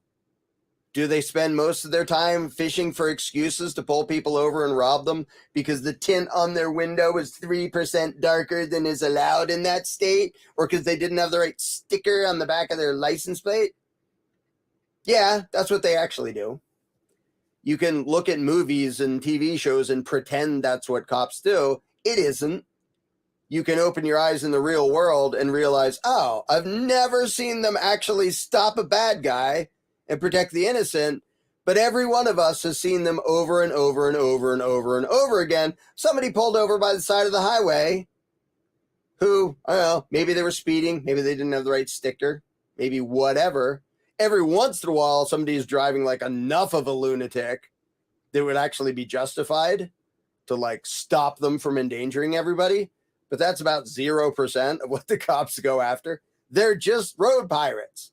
And we all see that with our eyes. Like they do it right in front of us. It's not a secret. And yet a lot of people still imagine I support the police because I support protecting the innocent. That there is no connection between the two. If you supported protecting the innocent, you would oppose the police. You would support normal people being armed and knowing how to communicate with each other and defend each other and things like that. But the thugs of the state is not the way to protect the innocent. And that's something conservatives still haven't figured out. So there's another fine example. And I can bash myself on this because that was the flavor of statism I used to fall for like a bazillion years ago. Is I support the sheriff and the cops and the state police and the blah, blah, blah, because they protect us. By doing what? By throwing people in cages for possessing the wrong plant. That's pretty big percentage of what they do when they're not robbing people when they're not doing literally highway robbery. They're like going after people for victimless crimes because it's a lot less dangerous to go after people who are committing crimes where they're not actually dangerous and they're not harming or threatening anybody. They're just like growing a plant that the politicians say they're not allowed to. Then you can be all big and bad and tough and send in your SWAT team and shoot their dog and kill the wrong person, kill people at the wrong address and be all kinds of Nazi jackass and pretend you're protecting and serving. And instead of conservatives being able to say, you're the aggressor, they have to lump it all together into, we support law enforcement. If you support law enforcement, you do not support freedom. I don't know how obvious a statement could possibly be. Law enforcement is anti-freedom. They are not freedom enforcement. They are not justice enforcement. They are there to use violence to make you obey whatever arbitrary crap the politicians decide to call law. Now, once in a blue moon, they may go after actual aggressors. And 99% of the time, they are the aggressors. They are the ones committing armed robbery. They just have flashing lights and pull you over by the side of the road and go, do you know why I pulled you over? Yeah, because it's your job to rob me to give my money to politicians who didn't do a goddamn thing because you're just a thug and a thief and a parasite. That's what they actually are. So all the conservatives are like, we support law enforcement or we support the troops. Good. You support murderers for the worst people in the world. That's outstanding. They're fighting for our freedoms. No, they fucking aren't. And what level of delusion do you have to have in your head to still pretend that the military has anything to do with protecting our freedom. From what? They're just thugs for the politicians and giant corporations. Luckily, more and more people are able to see that. But to hit back on the point, all the conservatives who complain about the drug problems, you made that happen, you dumbasses. Your war on drugs made narcotics 1,000 times more dangerous. Because you thought, well, it's a bad thing, it should be outlawed. Because you don't know how to think. Because you think that authoritarian violence is the solution to every social ill you can imagine. Well, we don't like people doing that. We don't like prostitution. We don't think that's good. I don't think that's good either. I don't think it's psychologically or physically healthy for people. And it's still a billionth as bad as using violence to try to stop people from voluntarily interacting. I have the right to say, I don't really think that's necessarily that good for you, like psychologically or whatever. But I don't kick down their door with a gun and point it in their face and pretending I'm doing it for their benefit. All the drug laws, all the vice laws, where it's people voluntarily exchanging anything, and then government introduces violence into the equation, and then you complain about, look how violent these drug cartels are. Like the Mexican drug cartels exist 100% entirely because of the American war on drugs, because of the DEA and the feds creating a black market with a huge profit. And you can, I've talked about this a million times, so I won't go into it that much. You can see it with alcohol prohibition. Compare before and after. You were allowed to drink alcohol. Some people got drunk, some people were stupid, just like they are now. Government said, no more alcohol for consumption. Immediately, the mafia took it over. Still happened. It was way more dangerous. It was way more violent. It was way more expensive. There was corruption. There was violence. There was crime all over the place connected to the crime that they manufactured. They made it a crime to have something instead of actually hurting somebody else. And the moment they repealed it, because they couldn't keep up with it, what happened? All of the organized crime and the political corruption related to it just vanished. They know full well that would happen if they ended the drug war. The Mexican drug cartels would collapse. Literally, Walmart would put them out of business. 7-Eleven would put them out of business. By the way, you can see that with marijuana in a whole bunch of states, including Arizona, where now you can just buy it places. Wow, there's no more shootouts over like people selling marijuana. There's no more kicking down your door and dragging you away and putting you in a cage for years because you tried to sell a plant to another like willing grown-up. Gee, why did the violence go away when the laws went away? Because the laws are violence. And so many conservatives don't get you're making these problems in the exact same way that the liberals don't get. You're making these problems. The poverty levels, the amounts of homelessness, that is 100% the result of government intrusion into people trading.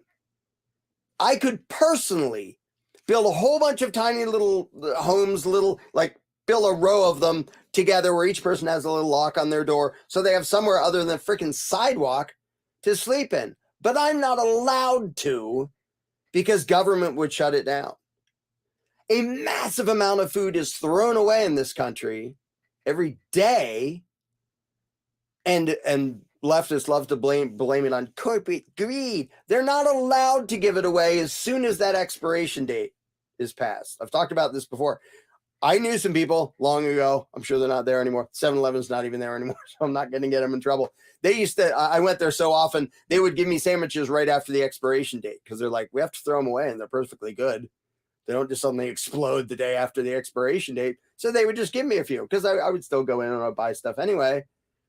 The amount of food that gets thrown away because government says you're not even allowed to give it to people. That's the only reason there's hunger anywhere in this country. The amount of regulations that and hoops you have to jump through to have a place that you're allowed to live in. Do you have an occupancy permit for that? No. Well, then he's going to have to live on the sidewalk instead of this cool little building that I could build myself for like $200. And I'm sure I could raise people just donating to build these things. And people have done that with the tiny houses. I mean, theirs are pretty complex and pretty advanced compared to the little things I would build as the starter level of at least you're not literally on the street. But I'm not allowed to. And people who have done that have been shut down by the cops. You're not allowed to actually solve the homeless problem. We need them dependent on us. I mean, we need to make sure that people only, and the left doesn't get that you are making the problem. You pretend to give a shit about homelessness. You're the ones who support government tentacles and everything that get in the way of people actually helping. You are the cause of hunger in this country. You are the cause of homelessness in this country. You're not being compassionate when you support government violence being used to stop people. Like the minimum wage is a fine example. We care so much that you're not allowed to pay somebody less than $1 bajillion an hour because we're so compassionate. Well, guess what? You just compassionately, by way of the violence of government, got a huge number of people fired because they had little jobs at some shop or something, and the shop owner's like, I can't afford to pay you that much. I don't make that much. Now, if you want to come in and sweep floors and learn how to do stuff, and I'll pay you a couple bucks an hour, like that's better than, and you can sleep in the back room. Like, and there's been like TV shows and movies where that's the theme. That's all illegal.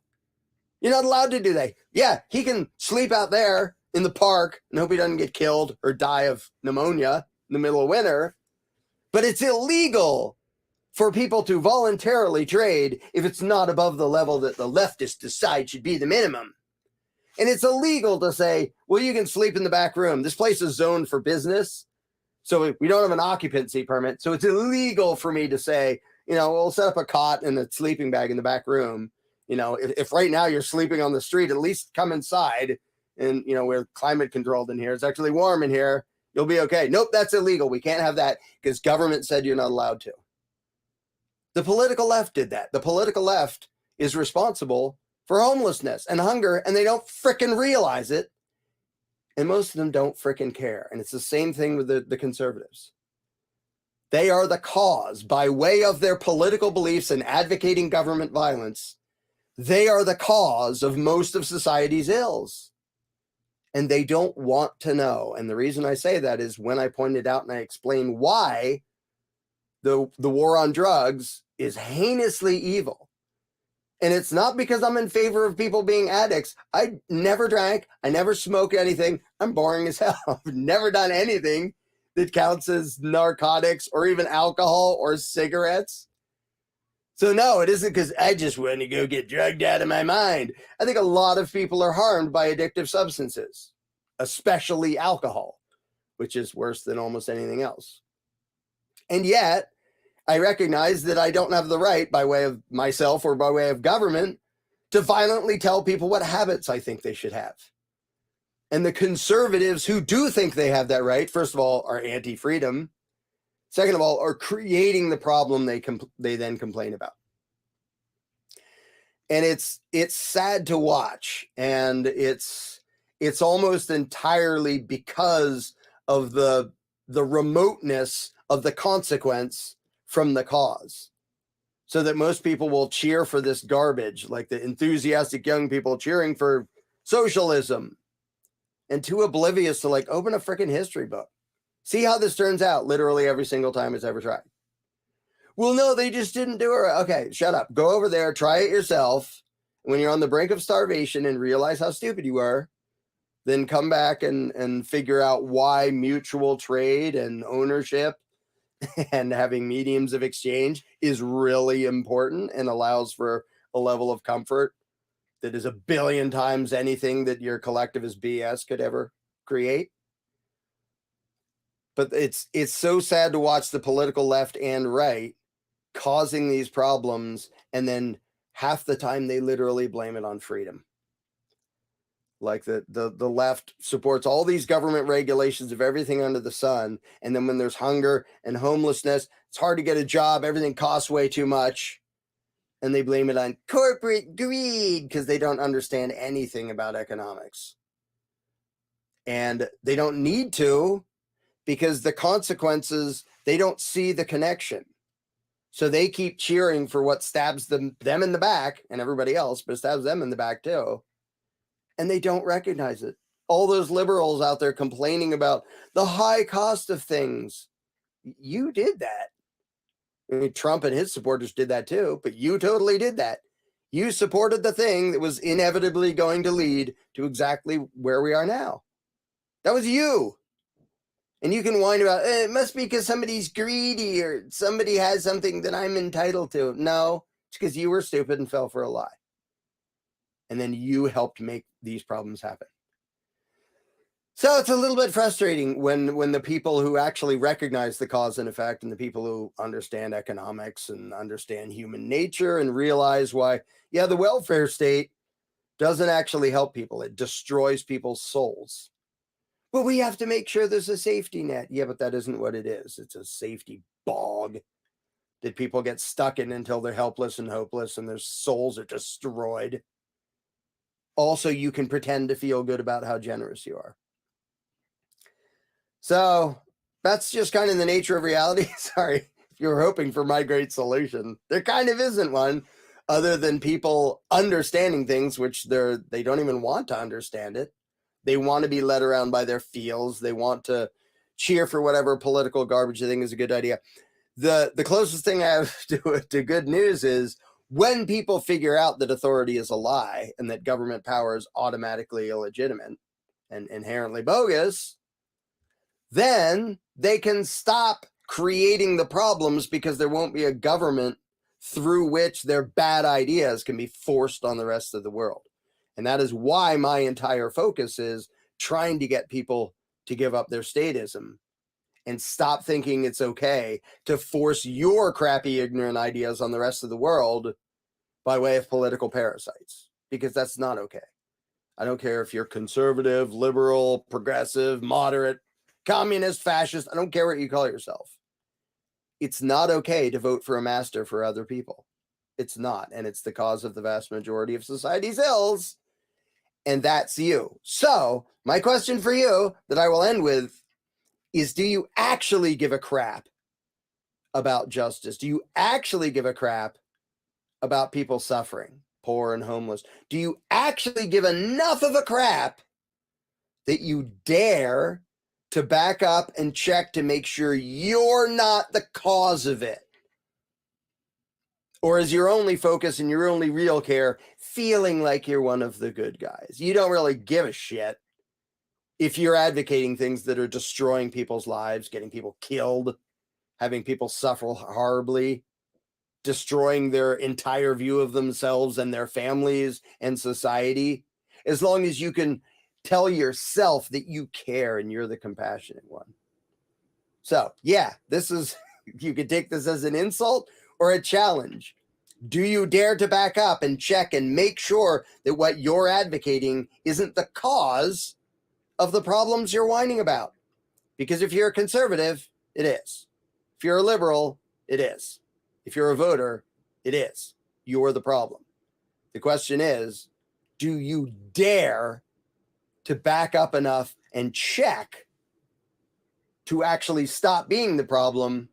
Or do you care more about the existential comfort of hanging on to whatever status BS you believe right now? You care more about that than you do about little children being blown up on the other side of the world, or people starving to death around the world, or living literally on the streets hungry. Which do you actually care about more? Do you care enough about other people to actually check whether you are inadvertently assisting with human suffering?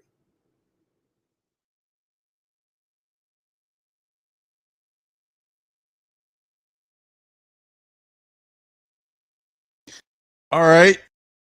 Pop quiz time. Ding, ding, ding, ding, ding. Uh-oh.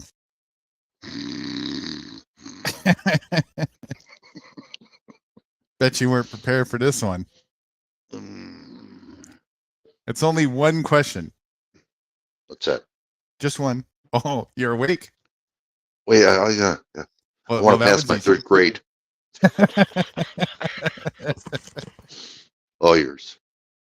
List 5 key points that you recognized in that video that you took away from it. That I took away? Yep. List 5 key points that you recognize in that video. Oh, that I took Important away points myself. that you took away Statism. yourself. Yes. Statism. Well, you're gonna have to elaborate on the points. Government. What do you mean by that? Holy shit, man. Poor thumbs. Thanks a lot, Dan. Oh, I wouldn't be chuckling too hard there, Dan. You know, I had this prepared. We're focusing on you next. I was just ready to point at Big Oh, Thumbs no, first, no, I can't speak. in case I'm you too jumped in. I'm glad you jumped in, Dan. Thanks. All right, and so you don't get off the hook that easy there, Mr. Big Thumbs. With each point that Okay. you list, you can't just say one word and think that you know that's what you get. No. 5 key points. Okay, Elaborate government. on the points that you the details of the point that was made that you're taking away for yourself from the video. Okay, government, authoritarians. No. You didn't hear what I said. Okay. Elaborate on the key points. Elaborate. You know what elaborate means? Yeah, just wing it. No. You're doing perfect, right? Just keep winging it. Wow. Elaborate okay. means expand on it. Express the details of each point. Well, I guess I was wrong. I thought I was winging it. Yeah, okay. Let's see. I found this other meme. Maybe I should have saved it. I'm not into the Christmas thing, but it said Santa Claus. What was it again? Something to do with. I'm sending you all dictionaries for Christmas because I've been reading your posts. Oh, you just put down, taking away the dictionary and just putting down dick, right? I see how this is working. Yeah. Well, let's see here. He was talking about police, Right. which I could care less about anymore because of their aggressiveness to make money. Is this what you're talking about? This has nothing to do with me. Well, no, I'm just saying this is what you're trying to say. Name the 5 things, and I'm trying to elaborate. Oh yeah. I'm expanding. That's what I'm saying. Yes, Okay, doing well now. Doing well. Okay, all right. Yes. That's, I just want to be sure. Oh, Prairie's here. Hi, Prairie. Hey, Prairie. I got a link if you want to come on up and save me. Okay, so I don't care for the cops for what they are. Okay, they are. They're just a revenue for the government for them people to get richer. That's all it is. They don't care about you. In fact, by law, they're not supposed to protect you, but yet they still stop you, on the expressway. So that's number one. I could care less about them.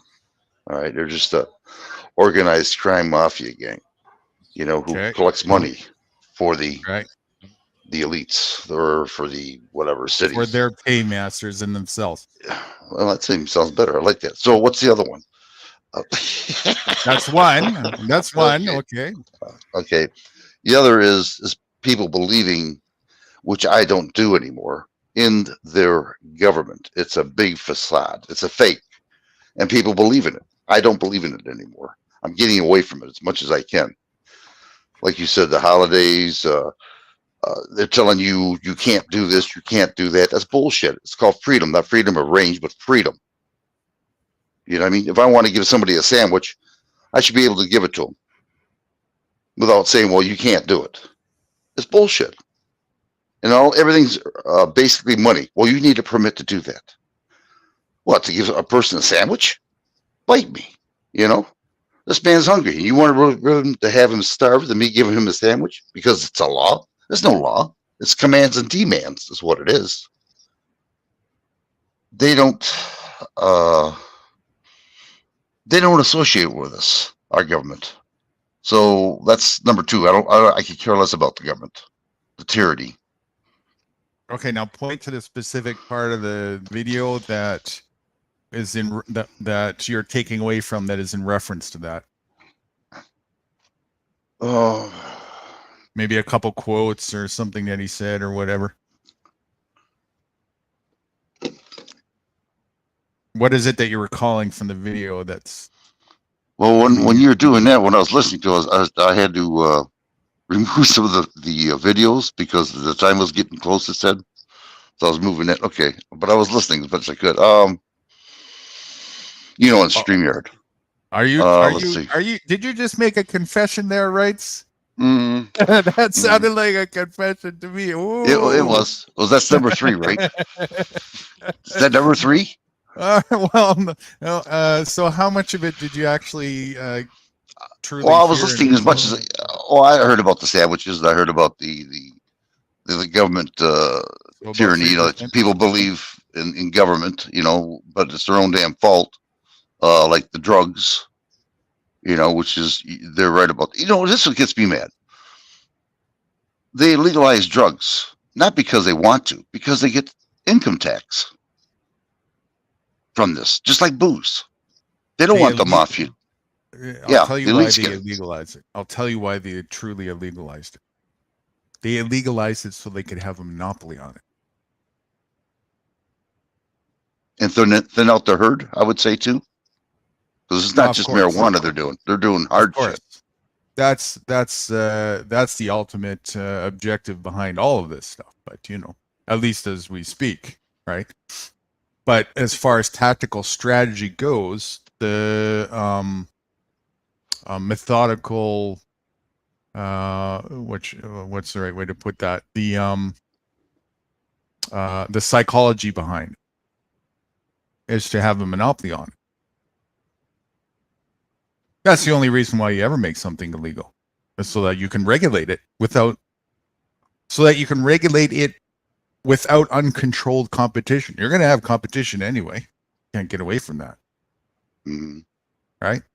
But if we put a regulation on it, then we're making a claim that we got the gambit on regulating that, including the controlled opposition. Just like they did to the mafia. The mafia is getting stronger, and they didn't want that. They wanted to be number one, the government. So they got rid of the mafia. You're getting closer to the truth, but there's one up on that you still got to recognize here. They are the mafia. Well, as I'm saying, yeah, but they didn't want the original mafia to take over their mafia. They are the original mafia. Wow. The mafia is just a group of people, right? That's all it is. Right. Call it what you will. Mafia, Gestapo, blah, blah, blah. Right? That's it. It's just a gang. How that gang progresses in whatever fashion is whatever. That's all it is.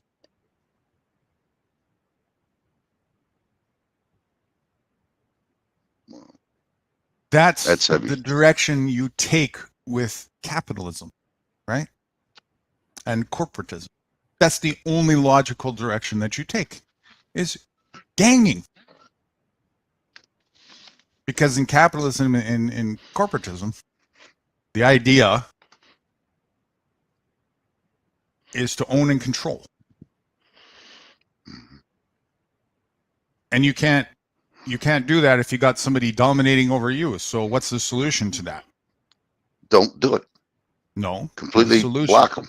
No. I'm talking about from their perspective. If you got a challenge, if the name of the game is own and control, when you've got a challenge to that, what's the solution?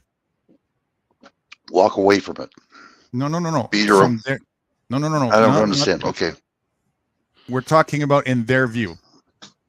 Oh, in their view? Yeah, in the game. Right?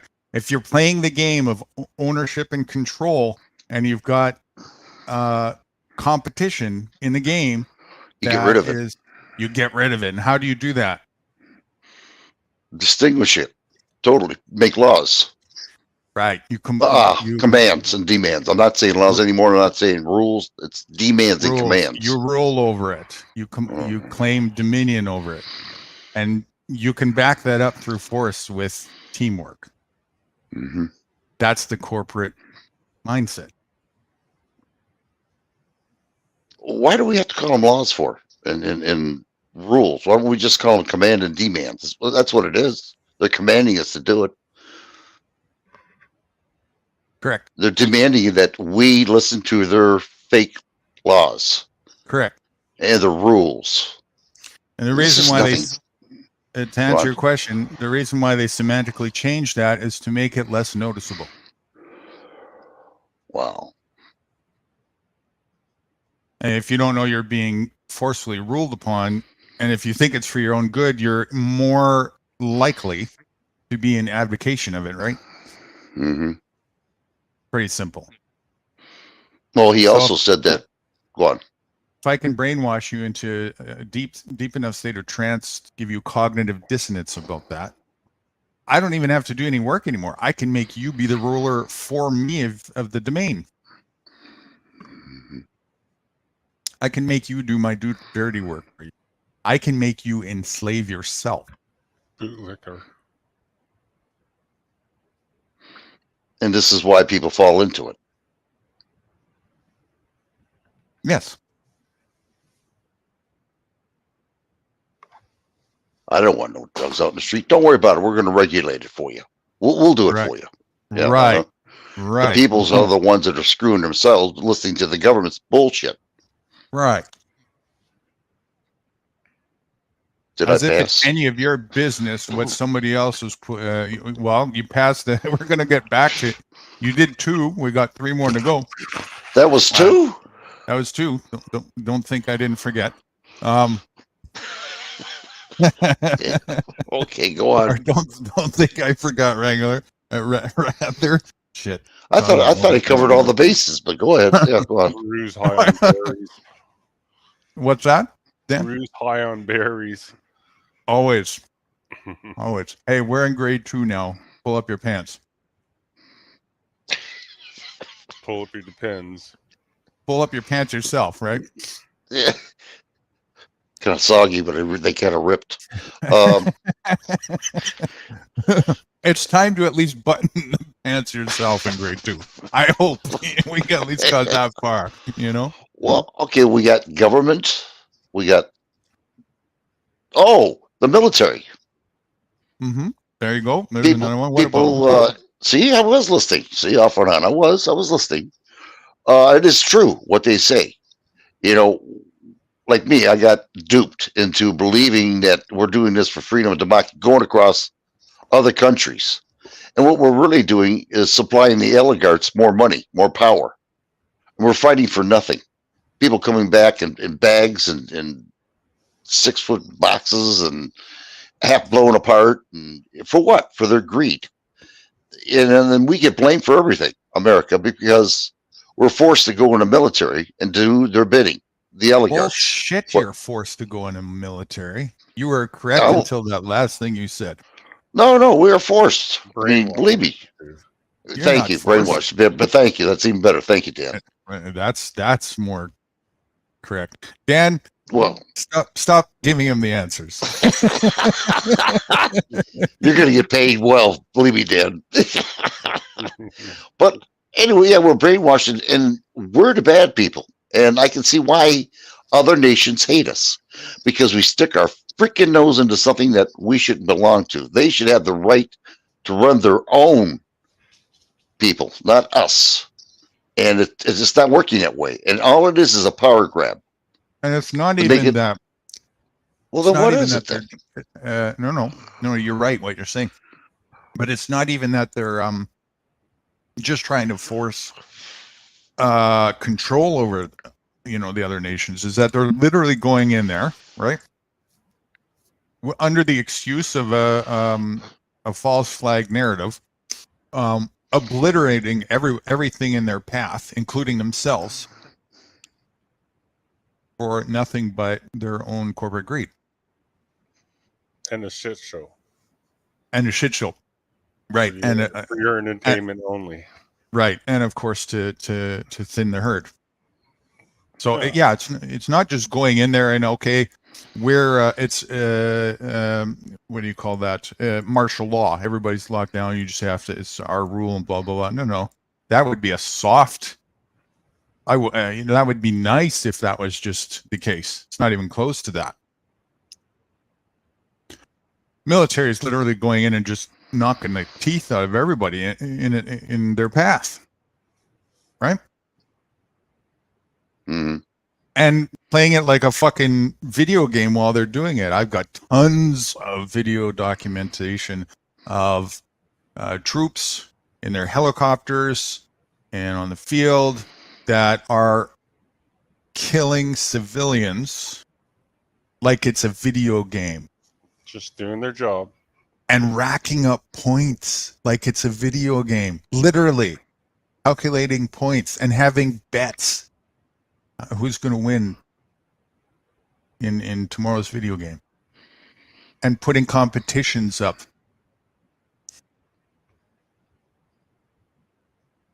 Yeah, they're a bunch of sick people. That's why I got out of there. They're demented. They're sick. Crazy, power-hungry MFers. But that's all for your freedom, right? Thank There's you for no your freedom. service. Mm. Fuck you, vets. That's what it is. Yeah, you hit it right there. Yeah. Sound good. That's exactly what I said on TV on Veterans Day. Happy Veterans Day. Yeah. Uh-huh. Fuck the vets. Yeah. Right. That's what they mean. They don't care about us. They never did. No, I say fuck the vets because the vets are not doing anything meaningful. Well, no, I agree with you there. In complete cognitive dissonance through that, right? And which, again, doesn't excuse it. It's back to that example of, this is an extreme example of that. If I tell you to drop a knife on your foot and you do it, you get cut and injured.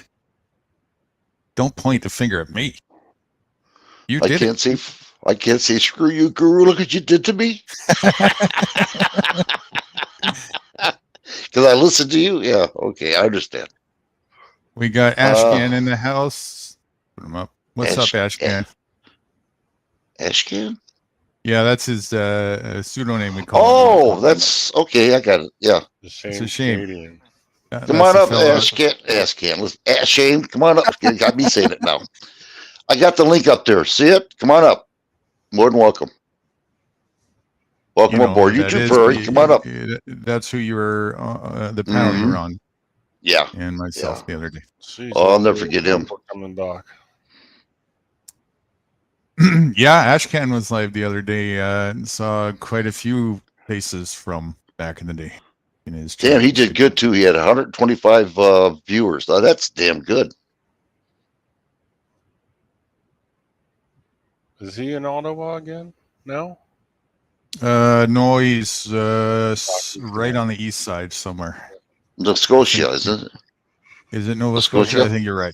Yeah. Yes. Hey, my memory's getting better. Wherever the fourth time zone is. Your memory is getting good. Okay, so that's 3 out of 5. You got 2 more to go, right? Oh, shit. Oh, my God. Okay, we got the military, but we already talked about this.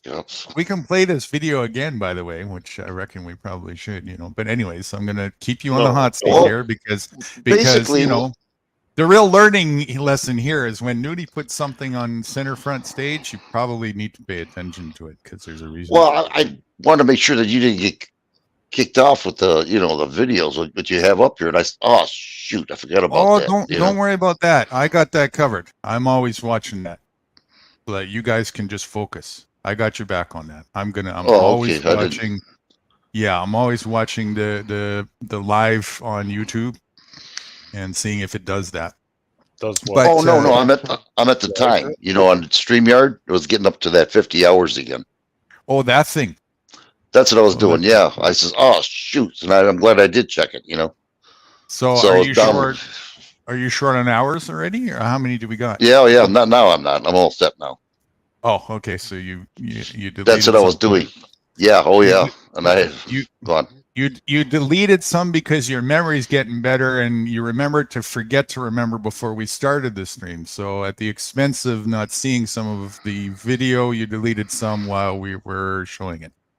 Did I get that right? I deleted that, but I saved it on my what do you call that? SD card. Your hard drive thing, your external drive. Yeah. Oh no, I took it from a hard drive into my thumbnail. Gotcha. Well, So I'd have some Ashcan's room on my in computer. Ashcan's in New Brunswick. He says. Oh, New Brunswick. Oh, sorry about that. Come on Very up, close. Ashcan. That kind of Ash. God, Shane, come on up, Ashcan. You got me saying it now. All right, so now we got 3 now, right? We got 3. We got 2 more to go. And then we'll give Dan and Oh do no, Dan's I'm not second. taking things. Oh Yeah. Oh yeah, Dan. You got. No, I didn't even and Dan doesn't get to cheat and use the I ones that you stopped use. paying attention after you started talking about Trump and Biden. Wow. Honestly, I thought the rights put the video up. I'm like, what the fuck's this shit? What's he talking about Trump and Biden? Oh fuck, I don't want to listen to this shit. I'm so sick of this crap. No, I listen to about the food and the cops and all that crap. I don't have much to say about it. It's nasty crap. I just want to stay away from. All right, 2 left, right? Okay, then we have the presidents. Thank you, Dan. And I remember them saying that Trump is the one that really started the inflation. Okay, it took a little bit longer, but it finally hit when Biden got in. But Biden also contributed a lot of inflation. No matter who you get in there, they're all the same. They sound good, they act good until they get in there. Right. Now, this is actually something that I would say would be missing the hitting the nail on the head with actually the true root cause of this. And so what if you were knowing me as you know me, what is actually the true root cause of inflation? The fake fiat money, people believing in it. You were more correct on the first part, not the second part. I mean, this the belief in it is what's required for it to be a thing at all. So, of course, from that point. But I'm talking about you're close. Oh, the presidents. The presidents, they're all the same. No. Now you're going in the wrong direction. Now you're kind of going with what Larkin was saying. The first half of what you just said a minute ago was almost spot on. What was the first thing you said? Hell, I don't know. I forgot. Were you referring to inflation? That memory is getting better. Shit. Damn it. I was really rooting for myself. Okay, so the question again is the actual true, and knowing me and what I say, the actual true hitting the nail on the head to what is the true cause of inflation. What is it? Fake government, fake presidents. They're all the same. They have the same narrative.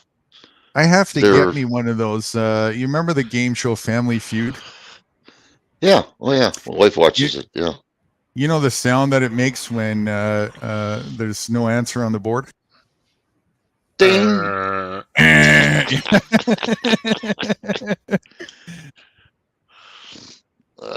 So I'm wrong again. What's the true root cause of inflation? It was designed to be that. Stop. Shut your mouth. Well, let's see. If I had to really think, it was designed to do that. Was I right? Thanks, Dan. You gave me the wrong answer.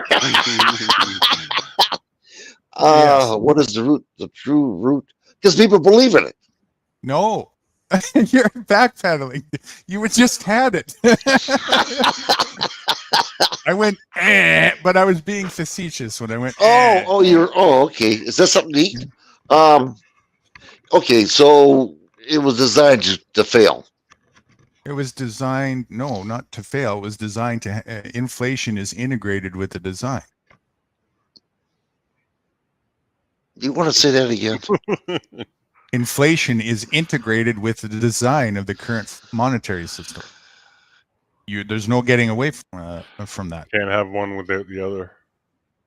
Yeah. It's part of how it functions and exists. That makes sense. You got to have inflation and you got to have deflation. You got to have, yeah, okay. No, you don't have to have deflation. That's optional. Inflation is not optional in the current form of monetary system. Not optional. Yeah, but they try to do deflation by adding more money, printing more money, and it doesn't work. No, that is inflation. Adding more money is inflation. Okay. You're inflating the supply, which causes price hikes. The reason why it causes price hikes is because of the law of supply and demand. Because there's nothing backing it up. There's no tangible. No, because of the law of supply and demand. There is something backing it up. Demand. No.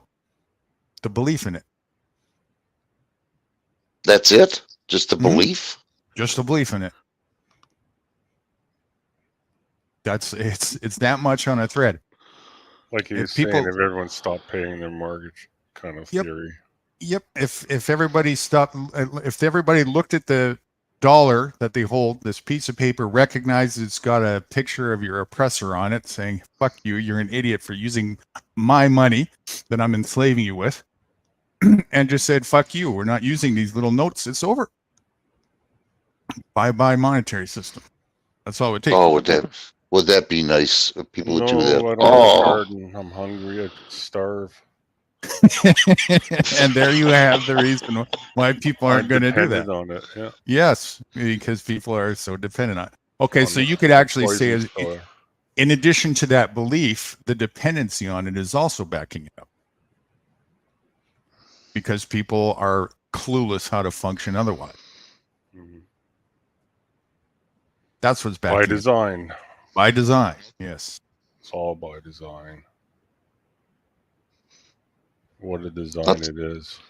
I can't wait till you ask Dan questions. We'll see what he says. No answer.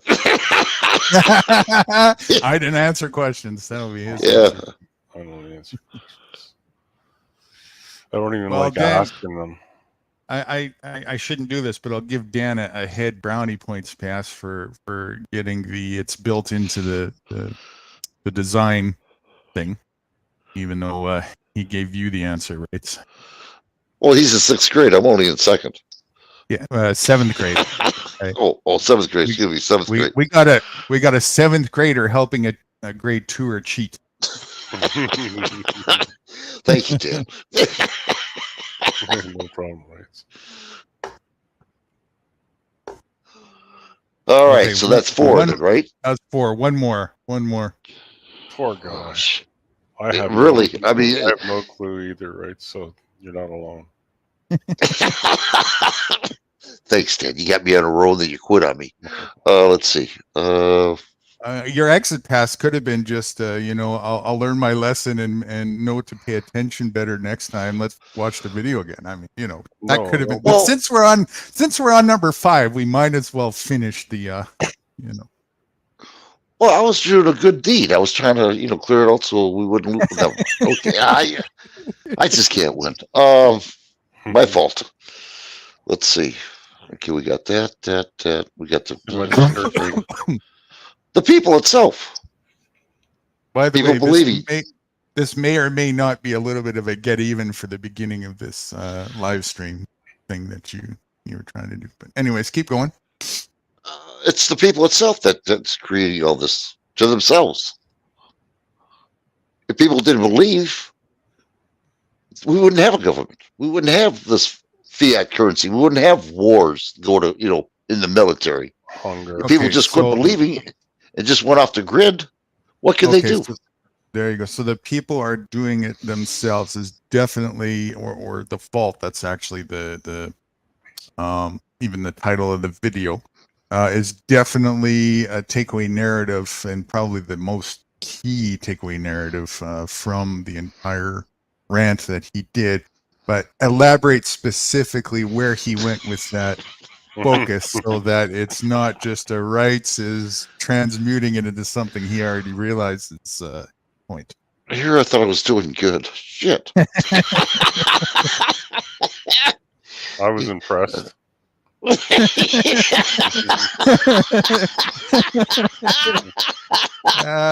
That's grade. That's grade 7 rhetoric. That don't count. I tried. Let's see. If I hope I'm saying this right. If the government had nobody at all, they wouldn't have a government. People wouldn't believe in anything. They would just go their way and just say to hell with government and just live the way they want to live.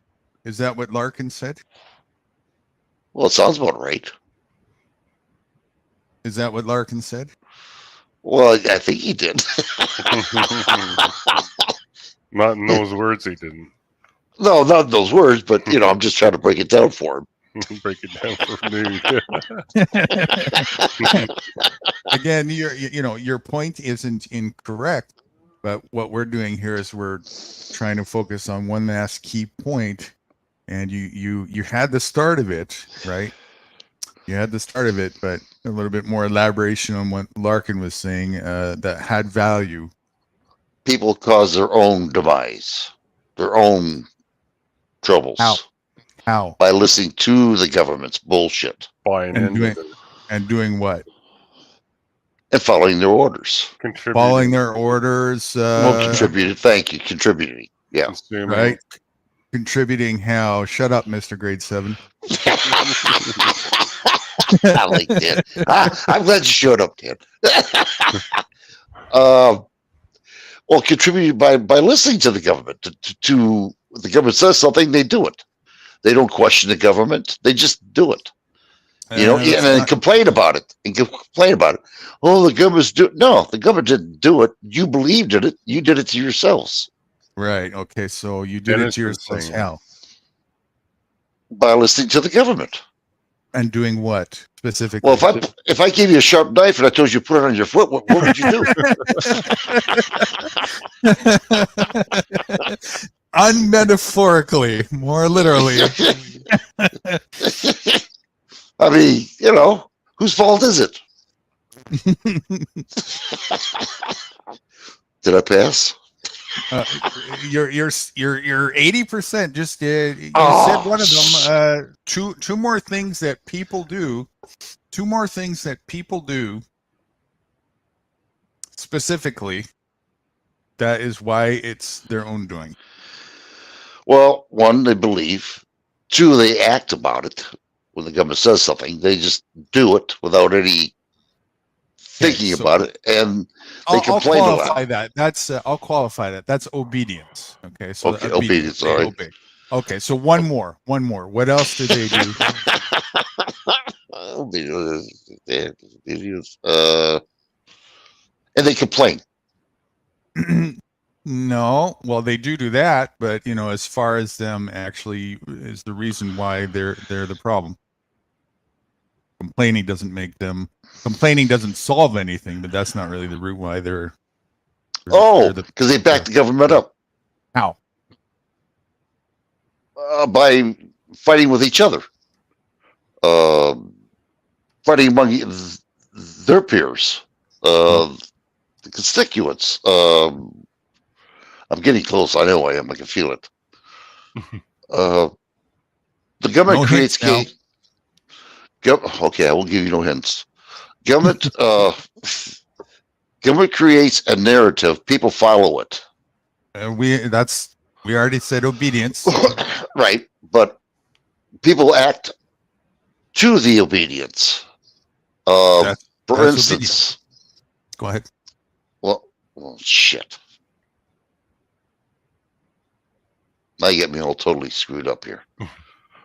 Oh, fuck. Hold on. Did you eat turkey today, right? Did it? No, no, I'm so bloated from last night. People follow holidays. Thank you. They believe in Christmas and whatever the government says they believe in. What's probably the number one primary thing that people do to advocate for a ruler or a government? Vote. Listen to Dan. Dan, shut your freaking mouth. I'm gonna kick you off this fucking I just feel sorry for him. I don't want him to be suffering like that anymore. I like that. He's all right. Now, He's like now let's still sitting there alive. You know what I mean? let's see if Wrights was paying attention enough to get your cheating answer help that you just gave him. Did you even I don't know. I catch was it? laughing. I was laughing so hard. I forget. Anyways, it's people believe in make believe, a fake, holidays, Christmas, Halloween. What? Because they're a bunch of okay. What? What? Because they're a bunch of witches over there in the government. Go on. What's the primary thing that statists do that is the primary Brainwash form you. of government status? No. Do you know what a status is? Yeah, state is a state where they rule you. They control you. A status is what you used to be and what you're learning how not to be. Yeah, brainwashed. A status is yes. A status is somebody who's patriotic, who advocates for the state to be a ruler, who participates in patriotism. A bootlicker. That's a statist. A citizen is a statist. Okay. A sheeple.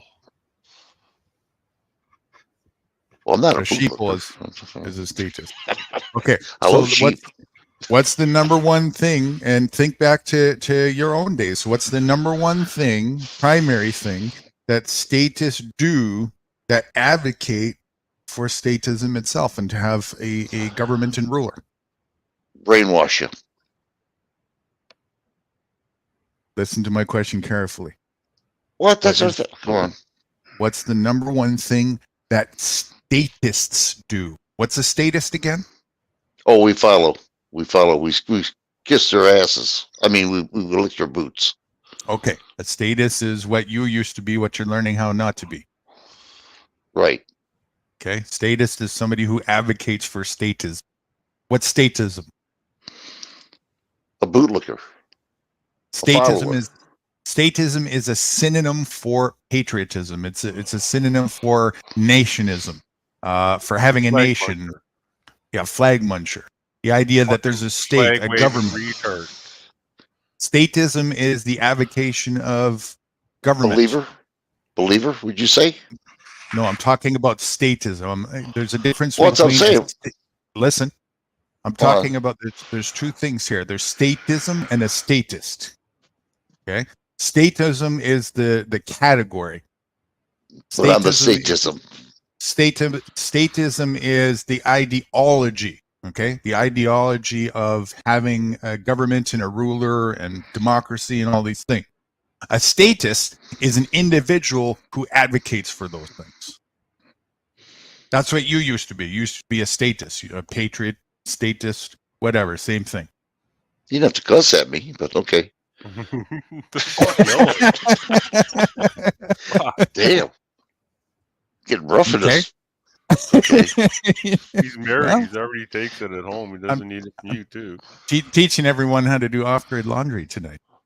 Yeah, Jack Telcott? Oh, look who we got. Jack Telcott. What's happening, Jack? If anybody wants to come up, the link is in my description. Come on up here and help me out. You might not remember, Wrights, but I was showing you he's got a live stream too. He does on a daily basis. I just heard somebody come up. There he is. You want me to get him? Yeah, please. All right, I got to take off now. Not enough room in here. How you doing, Jack? Jack, good to meet you. How are you? Welcome. You as well. I am a fan of yours, Newt Guru, so it's a pleasure to meet you. And I heard about this from Joe. Cool. And likewise. Did you hear about me too being prosecuted? I was catching some of the conversation just briefly before I popped in the chat. Some re-education. It sounds like. That's what we're focusing on. Yes. So we do a lot of that here. Beautiful. That's yes. May I join? It's more like You I are graduated more than second welcome. grade. I graduated second grade. Uneducated. Yes, unlearning and then re-educating. Well, actually, unindoctrinating, put it that way, and then actually educating. Sometimes for the first time in people's life. Of course, you can join Jack. The more, the merrier. It's a pleasure and great to have you with us. Thank you. You go ahead, Jack. Talk. I'm going to keep quiet. It's been a while coming, maybe, and I was kind of waiting for maybe an opportunity. I always find it important with proper introductions so that the stage can be set accordingly. So this is great that this is a chance to do that. It is. It seems like a cool energy here. You're quite comfortable. This Rights for Vets. I love the concept. As a veteran, I'm all about trying to make things better.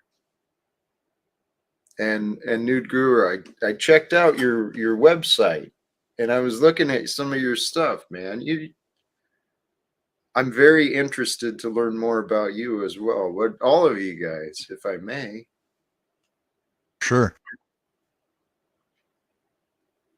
Well, we'll I'm definitely just get learning, into, so go on. we'll get into a lot of that. I'm co-host. Rights he's the host in his panel on his stream. Sometimes it doesn't look like that because He's right about that too. Yeah. But that's the dynamic here, and unlike a lot of places, the idea is to have a corner, YouTube being kind of a platform that hosts a lot of the shit show, distractionary, drama-based crap, right, that people get into. So this is a little side corner over here where that kind of stuff is not welcome, encouraged, nor is it, if somebody has a mindset like that, they're going to be bored, because this is about real topics and real education of value that people can take away with. So that's kind of our set theme, and we've done a pretty good job at keeping it that way. So you won't find a lot of the stress. The shit stuff that happens. It tries to peek its head once in a while, but we quash it really quickly and we stay on point. Beautiful. My heart is smiling. Well, Jack being a panel host as well, he's got quite a large audience typically, and a lot of the people that go there are constantly trying to challenge and test his patience, and that's what they do, right? And it can get trying at times. Anybody who's tried to panel host will know that. But he does a pretty good job, and there's definitely a lot of value on Jack's stream as well. So anybody who's listening, Rights, you can feel comfortable for giving Jack a wrench, no problem, and he can put his link. Well, does he have any money? I'm broke, man. Damn. Story of my life. I can't win. Hey, that's only today, though. That's only today. The abundance is flowing in the future. Oh, good. I'm in the money. Goody. Hey. Hold on. I'm just having a cigarette. I'll give you a wrench in just a short, sir. Respect. Thank you. And thank you for that introduction, New Guru. I appreciate that. Yeah, for sure. And the familiarization. So I have a better idea. Thank you. You can do me a favor. Put your link on our message there and tell people who you are. I don't care. Put your link as much as you want. I'm not a person that says, well, you can't do that. Or, well, that's what he needs a wrench to be able to do, Rights. Oh, otherwise it won't come through. Joe, cool. See, now I feel bad now. I didn't know. How's it going? No one tells me anything. He's keeping you straight, and we're all learning. I got you. Oh no, Just a little. man. Go ahead, Rich. I was just gonna say, Guru really taught me a lot. I'll tell you, and I got to learn more. I mean, I'm cramming myself as fast as I can to learn as much as I possibly can. Jeez, oh man, it's amazing. I mean, it's just, and then when I think I got it, Guru thumps me all the time. I'm like, shit, I can't win. I just can't win. I'm trying my best. Thank you, Dan, for your the cheat sheets there. I refuse to confirm nor deny if that's an intentional tactic that I do. And we got Joe Cool in the house. Welcome, Joe. There goes the neighborhood. Shit. The link's in there, Joe, if you want it. Yeah, the link's a little high up, but scroll if you want to come up. I guess we'll veer off from the quiz more into sort of an open panel direction. Right, Lucky for you, but Rights. as if you think if you think I'm going to forget about the last part of number 5, think again. You know me. You don't forget, do you? You just never forget like I do. Write it down, right? Write it down. I'll probably forget where I put it at. Hold on here. I'll give. I'm coming to the kitchen now. I want to give him a link. Come on up, Joe. A little thing on Wrights too, Jack, is Wrights was in an accident a while back, so his memory, short term especially, can be a little foggy at best. So that's turkey. That's another reason why it's a good dynamic here, where I do kind of the co-hosting, so he can just relax and focus more on just being the host. This way I don't kick everybody out, is what he means, by accident. Yeah. Like I did last time. That's beautiful. I told him the best way to learn is just press all the buttons and see what they do. Problem is he forgets what they do, so he keeps pressing. Anyway, so yeah, where should we go from here? So you visited my website and had a look at that. Maybe I'll talk a bit about that. Yeah, I recognized quite a long time ago that. Hang on. Excuse me, I think Joe's here. You want me to get him? Yeah, please. I'm trying to get to. Please. Mr. Thank God I have a backup guy. Good day, gentlemen. Jack, it's really good to see you over here. Welcome. Just had some flash by my head. Jack had been over here in a lot of our other conversations, and I wonder how they would have went. He would have dug a bunch of the shit. We talk about dumb shit. You'd have been benefited from being over here, Jack. Yeah, you'd have dug it. Matter of fact, I think I told you, yes. And I told you about it, that we'd be rapping over here and all that shit. Yeah. That's where I learned, yes, from you. Okay. Okay. Although I didn't know it was spelled that way. Right. That's right. The rights for that's right. I should have said that. So have you heard what these cats talk about? We were kind of getting into it a little bit. I think I interrupted where they were at. Thank you.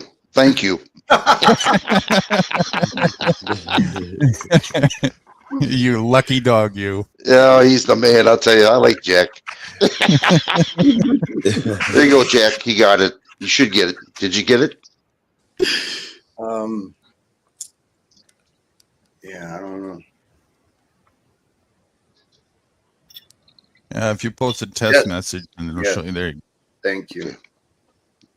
No charge. Thank you.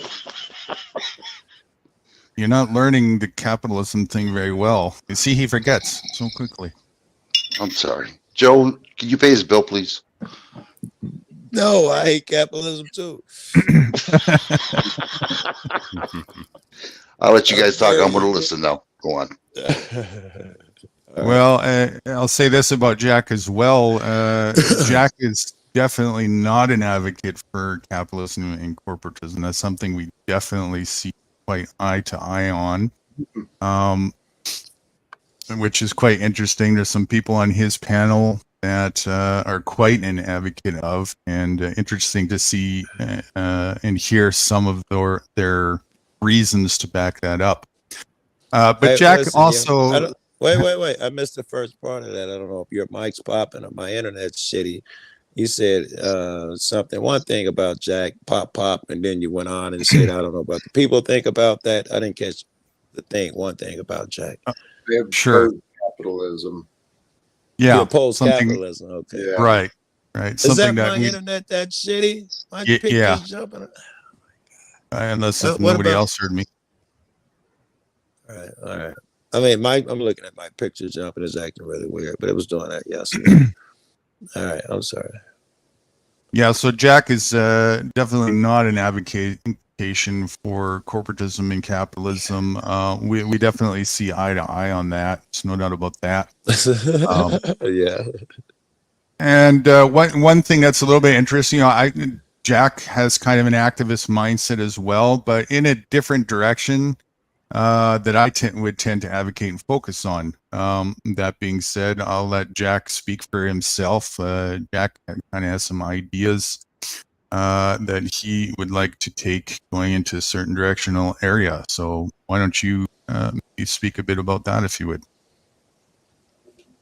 I think since man designed the systems of oppression, man can change the rules. It's logical. And I think we can, when secrets are no longer allowed by the governments and corporations, people won't have incentives to lie to each other. Without the lies, we won't have as many enemies. Without the enemies, we won't be paying for the wars. So I think, well, my goal is to somehow find a way to address the citizens of our government.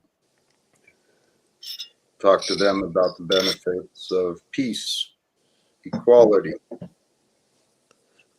even love. I'm all about love. That's the key.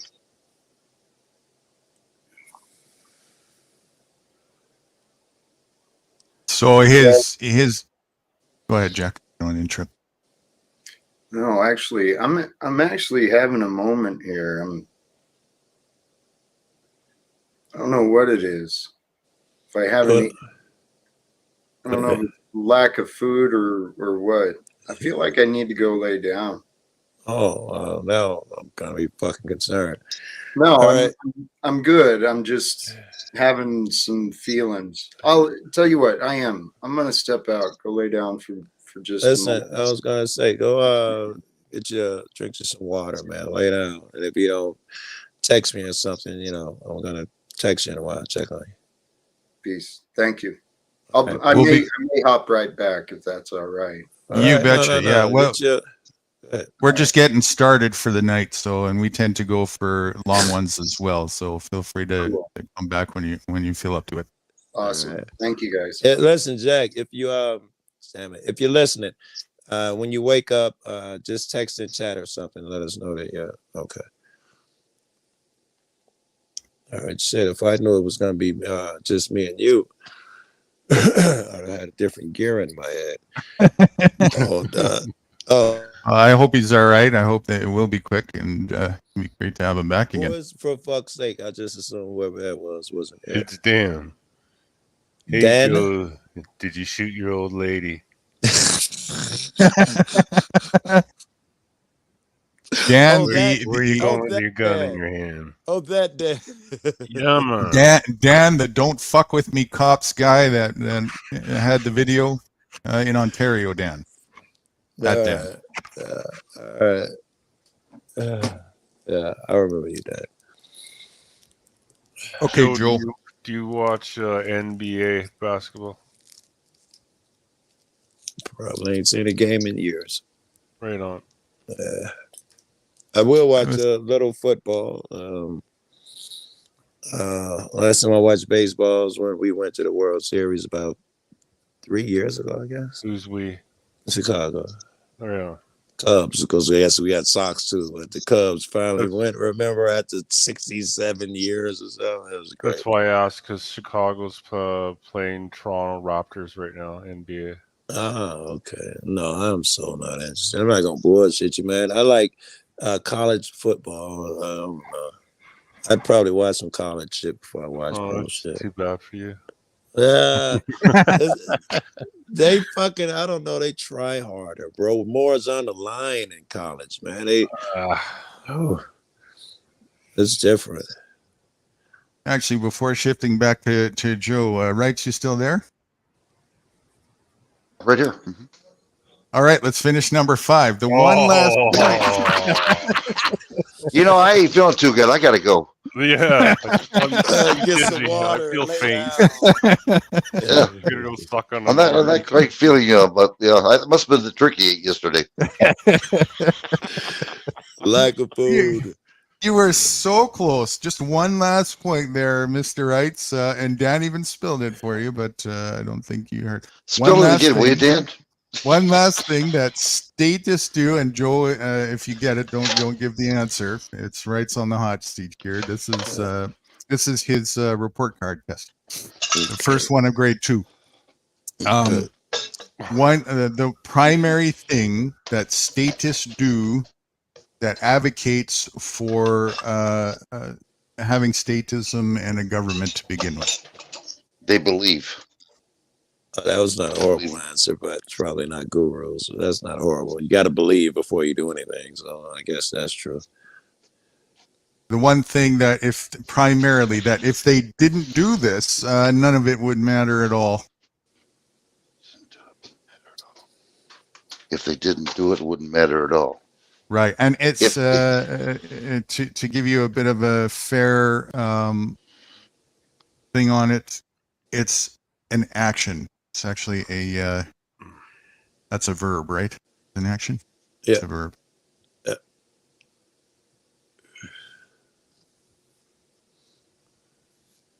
And it's a physical verb, physical action. Masturbate. Yes. That's it. Is that what it is? Yes. Masturbate. If we just all stop beating off, the world would be a better place. It's a verb, so it's got to be an action of some sort. Yes, that's right. Vote. Dan. Wasn't me. Thank you, right. Dan. Hey, you're all right, Dan. Hey, I thought he said no for Yeah, what? Dan just want to drop down to 6th grade. He's helping me out. Don't ever give me your credit card, Dan.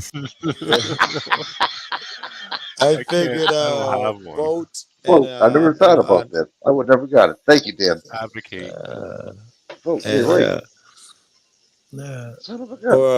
Or we would have accepted pay taxes. We'd have accepted that one too. But yeah, but we went there. It was 3 things. This was a test in a video that I played earlier by Larkin Rose that I caught him, well, both of them actually, with their pants down on a surprise quiz on to give me 5 key points after watching the video that they took away from value from.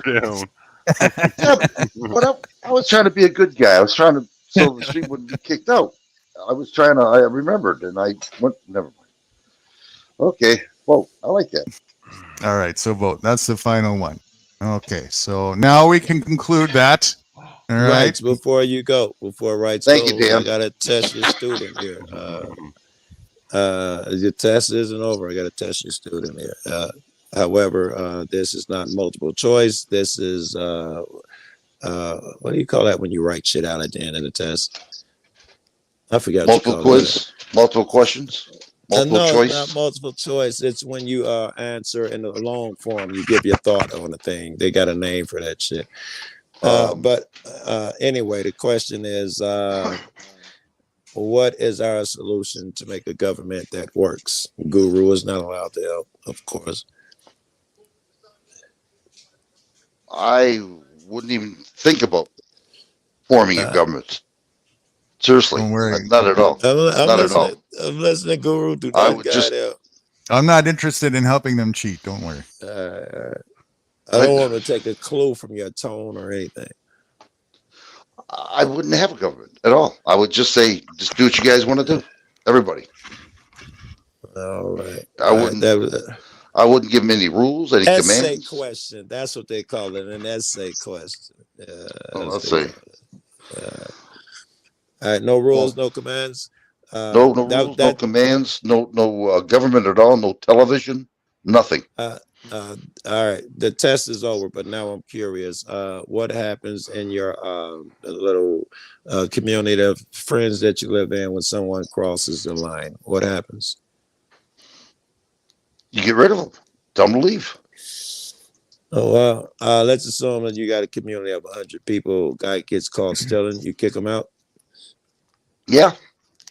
Okay. All right. I'm good. There's no reason to steal because everything's for free. Free apples, corn, Yeah, he took your mom's pendant. He's one of those guys, Oh. Yeah. Well, kick him out. You don't want a thief. Why would you want a thief in your community, Yeah. And Guru knows how I am with that. I don't steal, I don't like it. Yeah. I don't care for it. I hate a bullshitter. Oh, do I hate And so there's only one punishment there, exile. Yeah, that's just out. You don't like it. You don't like the way we have things, our rules, our regulations. Is just doing what you want to do. You got to steal off people. Leave. All right. But it's for not other violations too, if you could imagine any other violation, some guy beat up his wife or something, it's always the same thing. Exile. Yeah. She stays. He leaves. We'll bandage her up. We'll let her get remarried. Introduce her to Bob or something. No, I don't care for government anymore. I don't, seriously. And people have the right to do what they want to do, providing it doesn't hurt other people or steal off other people. We know the difference between good and bad. When the guy steals your hatchet or whatever because he broke his, and rather than go about it the right way, he steals yours, and he decides, I'm not giving it back, and I'm not going no fucking where. Then what? Well, then now it's consequence times. What are the consequences? That axe is going to be in his ass when I get done with him. You beat his ass? Yeah. No, the axe will be in his ass. Oh, yeah. Who's gonna go drag him out the house? Well, by George, it'd probably be me if it was my axe. You know what I mean? He's alone. He's a big guy. That's okay. There's always something to see. Go on. And he's got an axe and a gun. That's okay. I can make an equalizer, out of it. You know what I mean? All right. If a guy brings a knife, you bring a gun. If he brings a gun, you bring a cannon. Right. I don't take shit from people. Believe me. Honestly, I don't. All right. I mean, I'm a nice guy. I respect people the way I like to be respected. You know what I mean? Seriously. What if he comes back, he comes back a couple years later, swears he's a changed man? Do you accept him back? No, once a thief, always a thief. No. Guru, you agree with that? Case by case. I dig it. There's a good story in the Bible. I think Paul wrote it. It's in Corinthians, I think. I don't know. But he wrote the letters to the churches. And they're talking about, I don't remember what they're talking about, but kind of as a sideline, they say, so-and-so acted up. And they say what crime he did. And they kicked him out. And he's like, yeah, I'm with you. I feel you. He's just like you did. And then after a while, they got letters going back and forth. And then they be like, hey, so-and-so came back. Should we let him in? Say, no. Next letter, a few letters, he write, hey, that guy, he's back again. Do we let him in? He says, no. So they continue to write letters. And then at some point, he brings it up. He says, hey, remember that guy? Is he still around? Like, yeah. He says, let him back in and show him all the love that you are capable of. Guru left room for that possibility. You did not. No, I won't. You can't change the tiger's stripes. Once they're there. You know what I mean? I've learned. Let's test that theory. I used to do drugs. Once an addict, always an addict. Well, in your case, no, I guess. I Come on. smoked for 20 years and I quit cold turkey. Haven't had one now for over 7 years. Still an Okay. addict, though. Now, doing that is a lot different than stealing. Go on. What about Not a lying? user. What about lying? You know, I got caught in a tight spot, told a lie. Once a liar, always a liar. Yeah, basically, yeah. Uh-huh. Yeah, I used definitely. to lie. Wait. Who's the guy who's never told a lie, right? Nobody. So once a liar, Well, always hold a on. liar. But I'm not. No, yeah. But there's one person that always is a habitual liar. You know, to con people, and I don't want to take that chance with anybody. I'm not talking about that. Here's where I'm going with this. Where else in nature you say with stealing, once a thief, always a thief? It must be reproduced in other places. I'm trying to see what other things once that person does it, he's always that person. And you know, I don't know if that's necessarily true, because the drugs and nicotine would be the shit you say. Well, alcohol, crack. You would think a motherfucker, once he's that guy, he's always that guy. I've seen they be liars and thieves and addicts, and I've seen them turn their lives around. I didn't steal, I hustled. But shit, I used to get high every day for years. Oh yeah, if you hustle, that's something different. They gave it to you. I mean, you know, they got suckered in. Whatever, you know, that's up to them. I don't know, it was a business deal. I sold dope and they bought it. I'm not sure. Well, I mean, well, yeah, exactly. They bought it. You know, you sold the product. They wanted it. They got it. That's not, you know, that's their fault. But what I'm trying to say is that once you steal from me, how can I trust you ever again? What makes you say that this person won't do it again? Oh, come on in, you know, and all of a sudden my ex is gone or my wife's stolen. You know, what the hell? You know? Well, I don't know if that logic holds, man, because just because the motherfucker ain't stole from you before don't mean he won't steal from you. Anybody, it's possible that anyone could steal from you, man. You can trust other motherfuckers more, but you don't never know. You never know until the first time they steal. Exactly. But what happens the first time you find out about it? Out. You know, I mean, I have dealt with people all my life, and especially my family. My older brother stole like a mother freaker, you know, and I ousted his ass. Want nothing to do with his ass. Did he ever grow up and stop stealing? No, he did not. He never did. He was so rotten. You've never met a motherfucker who grew up and stopped stealing. No, because I never had nothing. I had nothing to do with him. I strictly walk away from him. I just totally. I was bred that way with my dad. You know, that once a thief, always a thief. How old are you, bro? 72. All right, at 72, please don't tell me I do a thing because my dad, I learned it because my dad did it. You know, that's crazy as fuck. If I ask him, he'll say my dad taught me, which is just as fucking weird. And then, well, he was right. He was right because my brother did it. It's my dad. No, he was absolutely fucking wrong. People change. They do. No, not my brother. Not my brother. I'm not saying your brother. I don't even know that cat. But you know, your philosophy does not leave room for people who've learned their lesson. I'm sure some of those disciples were thieves and worse. They changed. Jesus took a chance on them. Okay, so there is a very unhealthy psychology behind this philosophy, and this is it. It's called stereotype. Oh, yeah. The problem is if you classify somebody in a stereotype, you're not giving them room as an individual to be an individual. You're automatically making a presumption now based on your idea that this is who they are, this is the way they are, this is the way they're going to be. But it's a fallacy. I'm sorry, it's just the way I am. I just, I have friends. Anyone at any time. Is it a healthy way to be? Well, I have friends. I had friends that had money walking in a room, getting something, and they trusted me enough to do it. They won't allow anybody else in there, but they allow me. You know what I mean? Because they know that money's going to be there when I'm gone. Yeah. You know, I won't touch it. I will not touch anybody. I'll ask before I steal. I'm not sure you answered this question. Yeah, it's definitely a deflection. Is it a healthy way to be? For me, it's helped me out in life. Never get yourself in a situation you can't get yourself out of.